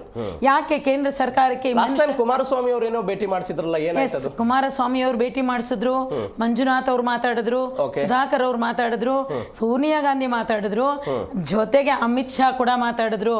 ಅಮಿತ್ ಶಾ ಅವರೇ ಇವತ್ತು ಏನ್ ಮಾಡಿದ್ರಿ ಈ ಬಜೆಟ್ ಒಳಗಡೆ? ಹೆಣ್ಣು ಮಕ್ಕಳನ್ನ ಇಡೀ ದೇಶದಲ್ಲಿ ಅಂಗನವಾಡಿ ಆಶಾ ಬಿಸಿಯೂಟ ಕಾರ್ಯಕರ್ತೆಯರು 1 ಕೋಟಿ ಹತ್ತತ್ರ ಇದ್ದಾರೆ. ಈ ಮಹಿಳೆಯರನ್ನ ನೀವು ಪ್ರೋತ್ಸಾಹಧನ ಸಹಾಯಧನದ ದುಡಿಸ್ಕೊಳ್ಳೋಕೆ ಕೊಟ್ಟಿದ್ದೀರಲ್ಲ, ನೀವು ಸಂಸಾರಿಗಳಲ್ವೇ? ನಿಮಗೆ ಜೀವನ ಗೊತ್ತಿಲ್ವೇ? ಮಕ್ಕಳನ್ನು ಹೇಗೆ ಓದಿಸ್ಲಿಕ್ಕೆ ಸಾಧ್ಯ? ಜೀವನ ಏನಿದೆ ಅಂತ ಹೇಳಿ ಇವತ್ತು ಸರ್ಕಾರಗಳನ್ನ ನಾವು ಇವತ್ತು ಕೇಳ್ತಾ ಇದ್ದೇವೆ. ಯೋಜನೆ ಮುಟ್ಲಿಕ್ಕೆ ಸಾಧ್ಯ ಇರೋದಿಲ್ಲ. ಯಾಕೆಂದ್ರೆ ಮಾನವ ಸಂಪನ್ಮೂಲ ಯಾವತ್ತು ಕ್ಷೀಣಿಸುತ್ತೋ ಅವತ್ತು ಯೋಜನೆ ಮುಚ್ಚುತ್ತೆ. ಬರ್ತೀನಿ ಮೇಡಮ್, ಮಾತನಾಡೋಣ. ಫರ್ಹಾನ್ ಅವರೇ, ಈ ಮೀಟಿಂಗ್ಗಳೆಲ್ಲ ಇರುತ್ತಲ್ವ, ಈ ಆರೋಗ್ಯ ಇಲಾಖೆ ಮೀಟಿಂಗ್ಗಳು, ಮಕ್ಕಳಿಗೆ ಪೋಲಿಯೋ ಲಸಿಕೆ ಹಾಕೋದು, ಬೇರೆ ಬೇರೆ ಲಸಿಕೆಗಳನ್ನು ಹಾಕೋದು, ವರದಿ ಕೊಡೋದು, ಇವುಗಳೆಲ್ಲ ಸ್ವಲ್ಪ ಏನಾದರೂ ಡಿಲೇ ಆದ್ರೆಲ್ಲ ಸಂಬಳ ಕಟ್ ಮಾಡಿಬಿಡ್ತಾರಂತ, ಹೌದಾ? ಆ ಥರ ಕೇಳ್ಪಟ್ಟಿಲ್ಲ. ಡಿಲೇ ಆದರೆ ಅಂತ ಏನು ಆ ಥರ ಕೇಳ್ಪಟ್ಟಿಲ್ಲ. ಅಂದರೆ ಸಭೆಗಳಿಗೆ ಗೈರಾದರೆ ಕ್ರಮ ಕೈಗೊಳ್ಳೋದು, ಕೆಲಸದಿಂದ ತೆಗಿತೀವಿ ಅಂತ ಆ ರೀತಿಯಾಗಿ ಹೇಳ್ತಾರೆ ಸರ್, ಆ ಥರ ಹೇಳ್ತಾರೆ. ಇವಾಗ ಯೂನಿಫಾರ್ಮ್ ಹಾಕೊಂಡು ಹೋಗ್ಲಿಲ್ಲ ಅಂದ್ರೂ ಕೂಡ ಕ್ರಮ ಕೈಗೊಳ್ತೀವಿ ಅಂತೆಲ್ಲ ಹೇಳೋದು, ಇದೆಲ್ಲ ಇದೆಯಾ? ಯೂನಿಫಾರ್ಮ್ ಹಾಕೊಂಡು ಹೋಗ್ಬೇಕು ಅಂತ ಕ್ರಮ ತಗೊಳ್ತೀವಿ ಅಂತ ಹೇಳ್ತಾರೆ. ಸುಮಾರು ಕಡೆ ಹೇಳ್ತಾ ಇದ್ದಾರೆ ಆ ಥರ, ಒಂದು ಸ್ವಲ್ಪ ಕಡೆ ಸುಮಾರು ಕಡೆ ಇಲ್ಲ. ಸೊ ಅಂದರೆ ಬಿಲ್ಡಿಂಗ್ ಅಂದರೆ ಸರ್ ತುಂಬ 7 ಫ್ಲೋರು 6 ಫ್ಲೋರ್ಸು 5 ಫ್ಲೋರ್ಸ್ ಈ ಥರ ಎಲ್ಲ ಇರುತ್ತೆ. ಸೊ ಪಲ್ಸ್ ಪೋಲಿಯೋ ಮಾಡೋವಾಗ ಅದು ನಾವು ಪ್ರತಿಯೊಂದು ಮನೆಗೂ ವಿಸಿಟ್ ಮಾಡಲೇಬೇಕು. ಮಾಡಿಲ್ಲ ಅಂದರೆ ಆಗೋದೇ ಇಲ್ಲ. ಅದು ಆ ಮಗು ಆ ಲಸಿಕೆಯಿಂದ ವಂಚಿತರಾಗುತ್ತಾರೆ ಅಂತ ಹೇಳ್ಬಿಟ್ಟು ನಾವು ಹೋಗಲೇಬೇಕಾಗುತ್ತೆ. ಸೊ ಮಾಡ್ತೀವಿ, ನಿಷ್ಠೆಯಿಂದ ಆ ಕೆಲಸ ಮಾಡ್ತಾ ಇದ್ದೀವಿ. ಎಲ್ಲೋ ಒಂದೊಂದು ಕಡೆ ಮಾಡ್ದಿರ ಇರೋರು ಇರಬಹುದೇನೋ ಅಂತ ಕಡೆಯಲ್ಲಿ ಹೇಳಿರ್ತಾರೆ, ಬಟ್ ಮಾಡ್ತಾರೆ ಸರ್, ಮಾಡ್ತಾರೆ. ಆಶಾಸ್ ಯಾರು ಮಾಡಲ್ಲ ಅಂತ ಇಲ್ಲ. ಆ ಪ್ರೋಗ್ರಾಮ್ ಅಂತ, ರಾಷ್ಟ್ರೀಯ ಪ್ರೋಗ್ರಾಮ್ ಅಂತ ಬಂದ್ರೆ ನಾವು ಮಾಡಲೇಬೇಕು, ಮಾಡ್ತಾರೆ ಖಂಡಿತವಾಗಿ. ಬಟ್ ಕ್ರಮ ಕೈಗೊಳ್ತಾರೆ ಬೇರೆ ಬೇರೆ. ಅಂದ್ರೆ ಬರುವ 5,000 ರೂಪಾಯಿ ಸಂಬಳದಲ್ಲಿ ಮತ್ತೆ ಕಟ್ ಮಾಡಿದ್ರೆ ಎಷ್ಟು ಸಿಗುತ್ತೆ? 5,000 ಸಂಬಳದಲ್ಲಿ ಇವಾಗ ಆರೋಗ್ಯ ಕೆಡ್ತು ಅನ್ನಿ ನಮ್ಗೆ. ಸೊ ಈಗ ಅದೇ ಪ್ರಶ್ನೆ ಕೇಳ್ತಾ ಬಂದೆ. ನಿಮ್ದು ಒಂದು ಬೇಡಿಕೆ ಇದೆ, ನಮಗೆ ವೈದ್ಯಕೀಯ ಸವಲತ್ತನ್ನ ಕೊಡಬೇಕು. ಒಂದು ವೇಳೆ ಅನಾರೋಗ್ಯಕ್ಕೆ ನಾವು ತುತ್ತರಾದ್ರೆ ಶಸ್ತ್ರಚಿಕಿತ್ಸೆ ಎನ್ನುವಂತ ಒಂದು ಸಂದರ್ಭ ಬಂದ್ರೆ ಅದನ್ನು ಉಚಿತವಾಗಿ ಮಾಡಿಕೊಡಬೇಕು. ಅನಾರೋಗ್ಯದ ಸಮಯದಲ್ಲಿ ವೇತನ ಸಹಿತ ರಜೆ ಕೊಡಬೇಕು ಅಂತ ಬೇಡಿಕೆ ಇದೆ. ಹೌದು ಸರ್. 3 ತಿಂಗಳು ನಮ್ಗೆ ತುಂಬಾ ಅನಾರೋಗ್ಯ ಕೆಟ್ರೆ 3 ತಿಂಗಳು ನಮ್ಗೆ ರಜೆ ಜೊತೆ ರಾಜ್ಯ ಸರ್ಕಾರದಿಂದ ಏನ್ 5,000 ಕೊಡ್ತಾ ಇದಾರೆ ಫಿಕ್ಸ್ ಅಂತ, ಅದು 3 ತಿಂಗಳು ಕೊಡ್ಬೇಕು ಅಂತ ನಮ್ಮ ಬೇಡಿಕೆ ಇದೆ. ಮತ್ತೆ 3 ತಿಂಗಳು ನಮ್ಗೆ ರಜೆ ಕೊಡ್ಬೇಕು ಸರ್. ಇವಾಗ ಏನಾಗಿದೆ, ಈ ಡೆಂಗ್ಯೂ ಸರ್ವೆ ಮಾಡ್ತೀವಿ, ಲಾರ್ವಾ ಸರ್ವೆ ಮಾಡ್ತೀವಿ, TB ಪೇಷಂಟ್ ಸರ್ವೆ ಮಾಡ್ತೀವಿ, ಲೆಪ್ರಸಿ ಅಂದರೆ ಕುಷ್ಠರೋಗ ಸರ್ವೆ ಎಲ್ಲ ಮಾಡ್ತೀವಿ. ಏನು ಪ್ರತಿಯೊಂದು ಏನೇನು ಸರ್ವೆ ಬರುತ್ತೆ ಎಲ್ಲ ಮಾಡ್ತೀವಿ. ಸೊ ನಮ್ಮನ್ನ ನಾವೇ ಆರೋಗ್ಯವಾಗಿ ಇಟ್ಕೊಳ್ಳೋಕ್ಕಾಗ್ದಿರ ಇರೋಷ್ಟು ಕಷ್ಟದಲ್ಲಿ ನಾವು ಸಿಲುಕಿದ್ದೀವಿ. ಸೊ ಇಂಥ ಟೈಮಲ್ಲಿ ನಮಗೆ ಆರೋಗ್ಯ ಸೇವೆಗಳಿಲ್ಲ. ನಮಗೆ ಒಂದು ಹಾಸ್ಪಿಟ್ಲಿಗೆ ಹೋದ್ರೆ ಗೌರ್ಮೆಂಟ್ ಹಾಸ್ಪಿಟ್ಲಲ್ಲಿ ಫಸ್ಟ್ ಪ್ರಿಫರೆನ್ಸ್ ಇಲ್ಲ ನಮಗೆ.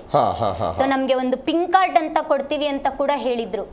ಅದನ್ನ ತೋರಿಸಿದ್ರೆ ನೀವು ಫಸ್ಟ್ ನಿಮ್ಗೆ ಟ್ರೀಟ್ಮೆಂಟ್ ಸಿಗುತ್ತೆ ಅಂತ ಹೇಳ್ಬಿಟ್ಟು, ಸೊ ಅದನ್ನು ಮಾಡ್ಕೊಟ್ಟಿಲ್ಲ ನಮಗೆ.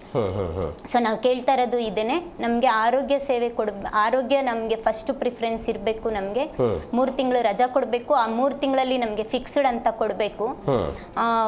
ಇವಾಗ 10,000 ನಮಗೆ ಈ ಬಜೆಟ್ ಅಲ್ಲಿ ಇವರು ಈ ಬೇಡಿಕೆ ನಮ್ದು ಈಡೇರಿಸಬೇಕು ಸರ್.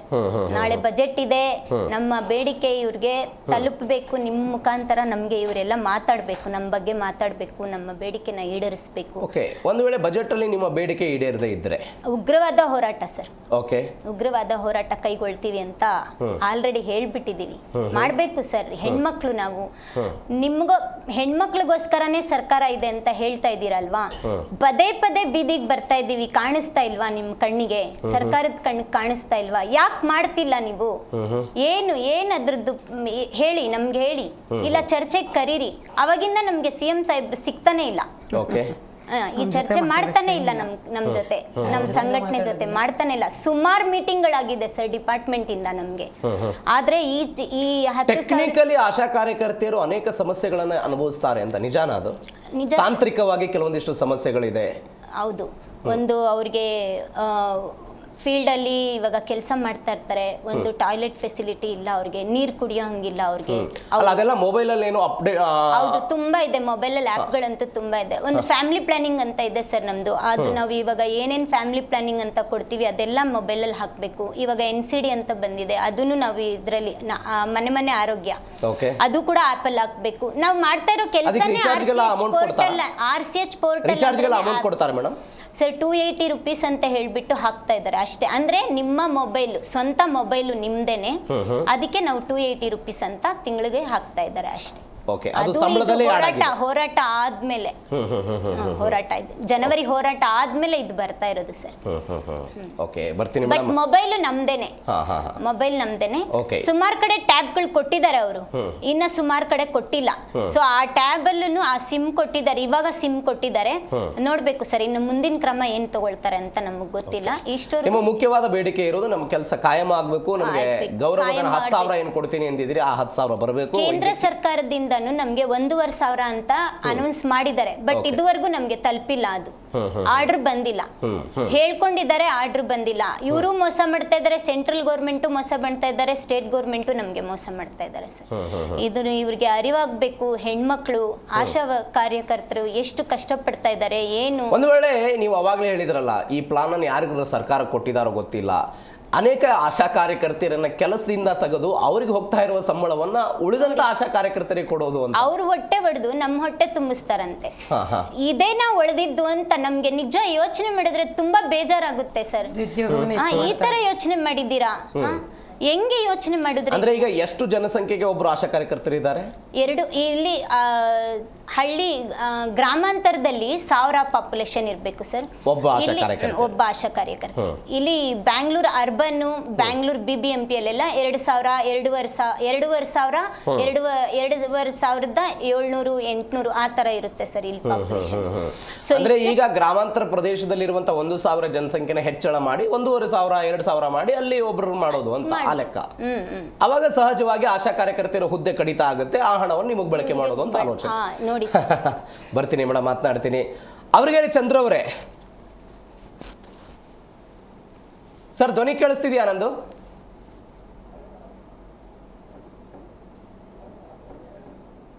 ಎಸ್ ಶಾಂತರಾಜ್ ಅವರೇ, ಒಂದು ವೇಳೆ ಈ ಬಜೆಟ್ ಅಲ್ಲಿ ನಿಮಗೆ ಸಕಾರಾತ್ಮಕವಾದ ಸ್ಪಂದನೆ ಸಿಗಲಿಲ್ಲ ಅಂತ ಹೇಳಿ ಹಿಂಗೆ ಹೋರಾಟ ಮಾಡ್ಕೊಳ್ತಾನೆ ಹೋಗ್ತೀರಾ ಪ್ರತಿ ವರ್ಷವೂ? ಒಂದು ಸಲ ಈಗ ನಾವು ಆಲೋಚನೆ ಮಾಡಬೇಕಾಗಿದ್ದು, ಸರ್ಕಾರದಲ್ಲಿ ಯಾರು MLA MP MLC ಇವರೆಲ್ಲ ಆಗ್ತಾರೆ, ರಾಜ್ಯಸಭಾ ಸದಸ್ಯರೆಲ್ಲ ಆಗ್ತಾರಲ್ಲ, ಅವ್ರು ಹೇಳ್ತಾರ ನಾವು ಸಮಾಜದಲ್ಲಿ ಸೇವೆ ಮಾಡಕ್ಕೆ ಬರ್ತವೆ ಅಂತ ನಮ್ಮಲ್ಲಿ. ಅಂದ್ರೆ ಅವರು ತಾವು ಸೇವೆ ಮಾಡ್ತದವ ಅಂತ ಹೇಳ್ತಿದಾರೆ. ಒನ್ ಟರ್ಮ್ MLA ಆದರೆ ಅವ್ನು ಲೈಫ್ ಟೈಮ್ ಅವ್ರು ಎಲ್ಲಿ ಬದುಕಿರ್ತಾರೋ ಅಲ್ಲಿವರೆಗೆ ಅವ್ರಿಗೆ ಪೆನ್ಷನ್ ಬರ್ತೈತಿ. ಹೌದು, ಬೇಕಾದಷ್ಟು ಸಬ್ಸಿಡಿ ಫೆಸಿಲಿಟೀಸ್ ಎಲ್ಲ ಬರ್ತವು. ಸೊ ಅದೇ ಥರ ಅವ್ರು ಹೆಂಗೆ ಸೇವೆ ಮಾಡಿದ್ರು ಇವರು ಅದೇ ಥರ 25 ವರ್ಷಗಟ್ಟಲೆ ಸೇವೆ ಮಾಡ್ರ. ಬಿಸಿ ಊಟದ ಕಾರ್ಯಕರ್ತರಾಯ್ತು, 50 ವರ್ಷಗಟ್ಟಲೆ ಅಂಗನವಾಡಿ ಕಾರ್ಯಕರ್ತರು, ಆಶಾ ವರ್ಕರ್ ಇಷ್ಟು ವರ್ಷಗಟ್ಟಲೆ ಸೇವೆ ಮಾಡಿದ್ರೆ, ಸೊ ನೀವು ಸೇವೆ ಮಾಡಿದ್ರೆ ನಿಮಗೆ ಪೆನ್ಷನ್ ಇರಬೇಕು, ನಿಮ್ಗೆ ಅಷ್ಟೆಲ್ಲ ಫೆಸಿಲಿಟಿ ಇರಬೇಕು. ಯಾಕೆ ಆ ಕಾರ್ಯಕರ್ತೆಯರು ಮನೆಗೆ ಹೋಗಿ ನೀವು ಮಾಡದಿರೋ ಕೆಲಸ ಅವ್ರು ಮಾಡ್ತದ್ರ, ಅವ್ರಿಗೆ ಯಾಕೆ ನೀವು ಪೆನ್ಷನ್ ಕೊಡಬಾರ್ದು ಅಥವಾ ಅವ್ರಿಗೆ ಯಾಕೆ ಈ ಫೆಸಿಲಿಟಿ ಕೊಡಬಾರ್ದು? ಪೆನ್ಷನ್ ಅನ್ನೋದು ಈಗ 2011ರಿಂದನೇ ಇದಾಗ್ಬಿಟ್ಟಿದೆ ಅದು. ಅಂದ್ರೆ ನೀವು ಇಡಗಂಟಾಗಿ ಒಂದಿಷ್ಟು ಹಣವನ್ನಾದ್ರೂ ಕೊಡಬೇಕು ಅಂತ ನಿಮ್ ಬೇಡಿಕೆ ಇದೆ. 30,000 ಇತ್ತು, ಅದನ್ನ 3 ಲಕ್ಷ ಕೊಡಬೇಕು ಅಂತ ನಿಮ್ ಬೇಡಿಕೆ ಈಗ. ಸೊ ಈಗ ಒಂದು ಬಜೆಟ್ ಅಲ್ಲಿ ಅವರು ಏನು ಸ್ಕೀಮ್ ವರ್ಕರ್ಸ್ಗೆ ಅವರು ಗೌರವಧನವನ್ನು ಹೆಚ್ಚು ಮಾಡದೇ ಇದ್ರೆ ಅಥವಾ ಒಂದು ಗೌರವಿತ ಜೀವನಕ್ಕೆ ಏನ್ ಬೇಕು ಆ ಹಣಕಾಸಿನ ನೆರವನ್ನು ನೀಡದೇ ಇದ್ರೆ ಸೊ ಹೋರಾಟ ಅನಿವಾರ್ಯ. ಯಾಕಂದ್ರೆ ಈ ದೇಶಕ್ಕೆ ಸ್ವಾತಂತ್ರ್ಯ ಬರ್ಬೇಕಾದ್ರೆ 200 ವರ್ಷ ಹೋರಾಟ ಮಾಡಿದ ಮೇಲೆ ಈ ದೇಶಕ್ಕೆ ಸ್ವಾತಂತ್ರ್ಯ ಬಂದಿರೋದು. ಸೊ ಇವ್ರಿಗೆ 200 ವರ್ಷ ಹೋರಾಟಕ್ಕೆ ಬೇಕೋ ಅದು ಬೇಡ ಅನ್ನೋದು. ಸೊ ನಮ್ಮ ಹೋರಾಟದ ತೀವ್ರತೆ ಮತ್ತು ಸಮಾಜ ಅದಕ್ಕೆ ಹೆಂಗೆ ಪ್ರತಿಸ್ಪಂದನೆ ಮಾಡುತ್ತೆ ಅನ್ನೋದು ನಾನು ನೋಡ್ಬೇಕು. ಯಾಕಂದ್ರೆ ಇವತ್ತು ವೇತನ ಆಯೋಗಗಳು ಬರ್ತದವು. ಹೌದು ಹೌದು, ಸರ್ಕಾರಿ ನೌಕರದ್ದು, ಕೇಂದ್ರ ಸರ್ಕಾರ ಮತ್ತು ರಾಜ್ಯ ಸರ್ಕಾರದ್ದು. ಸೊ ಅವ್ರದೇ ಜೊತೆಗೆ ಇವರು ಕೆಲಸ ಮಾಡ್ತಾರೆ. ನಿಮ್ಮ ಜೊತೆಗೆ ನೀವು ಗಮನಿಸಬೇಕಾದ ಸಂಗತಿ, KSRTC ನೌಕರರು ಕೂಡ ಅನೇಕ ವರ್ಷಗಳಿಂದ ಪ್ರತಿಭಟನೆ ಮಾಡ್ತಿದ್ದಾರೆ. ನಮ್ಮನ್ನು ಕೂಡ ಕಾಯಂ ಮಾಡಬೇಕು ಅಂತ ನಿಗಮ ಮಂಡಳಿ ನೌಕರರವರು BMTC, KSRTC, KKRTC, NWKSRTC ಅವರು ಹೋರಾಟ ಕೂಡ ಮಾಡ್ತಾ ಇದ್ದಾರೆ. ನಮ್ಮನ್ನು ಕೂಡ ಕಾಯಂಗೊಳಿಸಿ ಅಂತಾರೆ ಅವರು. ಹೌದು ಸರ್. ಬಟ್ ಆದ್ರೆ ಒಂದು ನಾವು ಗಮನಿಸಬೇಕಾಗಿದ್ದಂದ್ರೆ KSRTC ಅಂದ್ರೆ ಸಾರಿಗೆ ನೌಕರರಿಗೆ ಅವರು ಕಾರ್ಮಿಕ ಅಂತ ಡೆಫಿನೇಷನ್ ಬರ್ತಾರೆ. ಸೊ ಆ ವ್ಯಾಖ್ಯಾನ ಇರೋದ್ರಿಂದ ಅವ್ರನ್ನ ಇವ್ರ ತರ ಕೆಲಸದಿಂದ ತೆಗೆದುಹಾಕಕ್ಕಾಗಲ್ಲ, ಅಥವಾ ಅವರು ಸಂಬಳವನ್ನು ಹೆಚ್ಚು ಮಾಡ್ಬೇಕಾದ್ರೆ ಇವ್ರಂಗ್ ಬೀದಿ ಹೋರಾಟ ಮಾಡ್ಬೇಕು ಅಂತ ಏನಿಲ್ಲ. ಪ್ರತಿ 4 ವರ್ಷಕ್ಕೊಂದ್ಸಲ ವೇತನ ಒಪ್ಪಂದ ಆಗುತ್ತಾ, ಕಾರ್ಮಿಕ ಕಾಯ್ದೆಗಳು ಇರುತ್ತೆ. ಡಿಸ್ಪ್ಯೂಟ್ ಆಕ್ಟ್ ಪ್ರಕಾರ ಅವರು, ಇಂಡಸ್ಟ್ರಿಯಲ್ ಡಿಸ್ಪ್ಯೂಟ್ ಆಕ್ಟ್ ಪ್ರಕಾರ ಅವರೆಲ್ಲ ಸೌಲಭ್ಯಗಳನ್ನು ಪಡೆಯಕ್ಕೆ ಅರ್ಹರದ್ರ.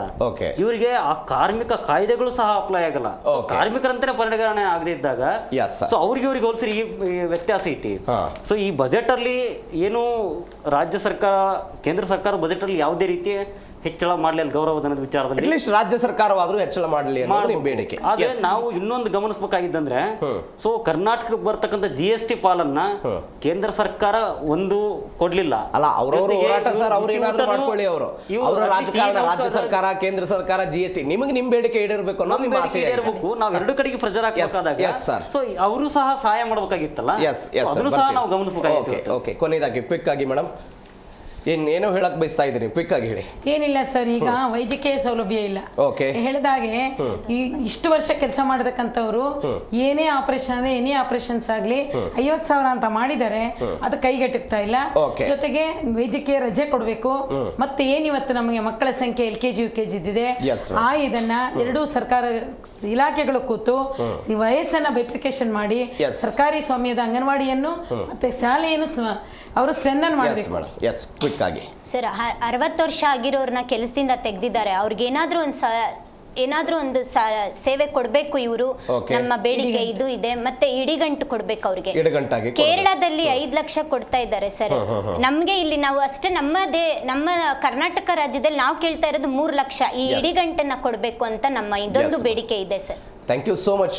ಇಷ್ಟೊತ್ತು ಚರ್ಚೆಯಲ್ಲಿ ಭಾಗವಹಿಸಿದ್ದಕ್ಕೆ, ನಿಮ್ಮ ಬೇಡಿಕೆಗಳೆಲ್ಲ ಈಡೇರಲಿ ಅನ್ನೋದು ಕೂಡ ನಮ್ಮ ಆಶಯ. ಥ್ಯಾಂಕ್ ಯು ಸೋ ಮಚ್ 3 ಜನರಿಗೂ ಕೂಡ ಇಷ್ಟ ಚರ್ಚೆಯಲ್ಲಿ ಭಾಗವಹಿಸಿದ್ದಕ್ಕೆ. ಇಂಥದ್ದೊಂದು ಪ್ರತಿಭಟನೆಯನ್ನು ಬೆಂಗಳೂರಿನ ಫ್ರೀಡಂ ಪಾರ್ಕ್ನಲ್ಲಿ ಎಲ್ಲರೂ ಕೂಡ ಮಾಡಿದ್ದಾರೆ. ಈ ಪ್ರತಿಭಟನೆಗೆ ಸೀಮಿತ ಆಗುತ್ತಾ ಅಥವಾ ಪ್ರತಿಭಟನೆಯ ಧ್ವನಿ ರಾಜ್ಯ ಸರ್ಕಾರ ಕೇಳುತ್ತಾ? ಸಿದ್ದರಾಮಯ್ಯನವರ ಬಜೆಟ್ನಲ್ಲಿ ಈ ಎಲ್ಲ ಬೇಡಿಕೆಗಳು ಈಡೇರಲಿ ಅನ್ನೋದು ನಮ್ಮ ಆಶಯ. ಇದರೊಂದಿಗೆ ಇವತ್ತಿನ ಮೆಗಾ ಸುದ್ದಿಯನ್ನು ಮುಗಿಸ್ತಾ ಇದ್ದೀನಿ. ನೋಡ್ತಾ ಇರಿ ಜೀ ಕನ್ನಡ ನ್ಯೂಸ್, ಸತ್ಯವೇ ಸುದ್ದಿಯ ಜೀವಾಳ.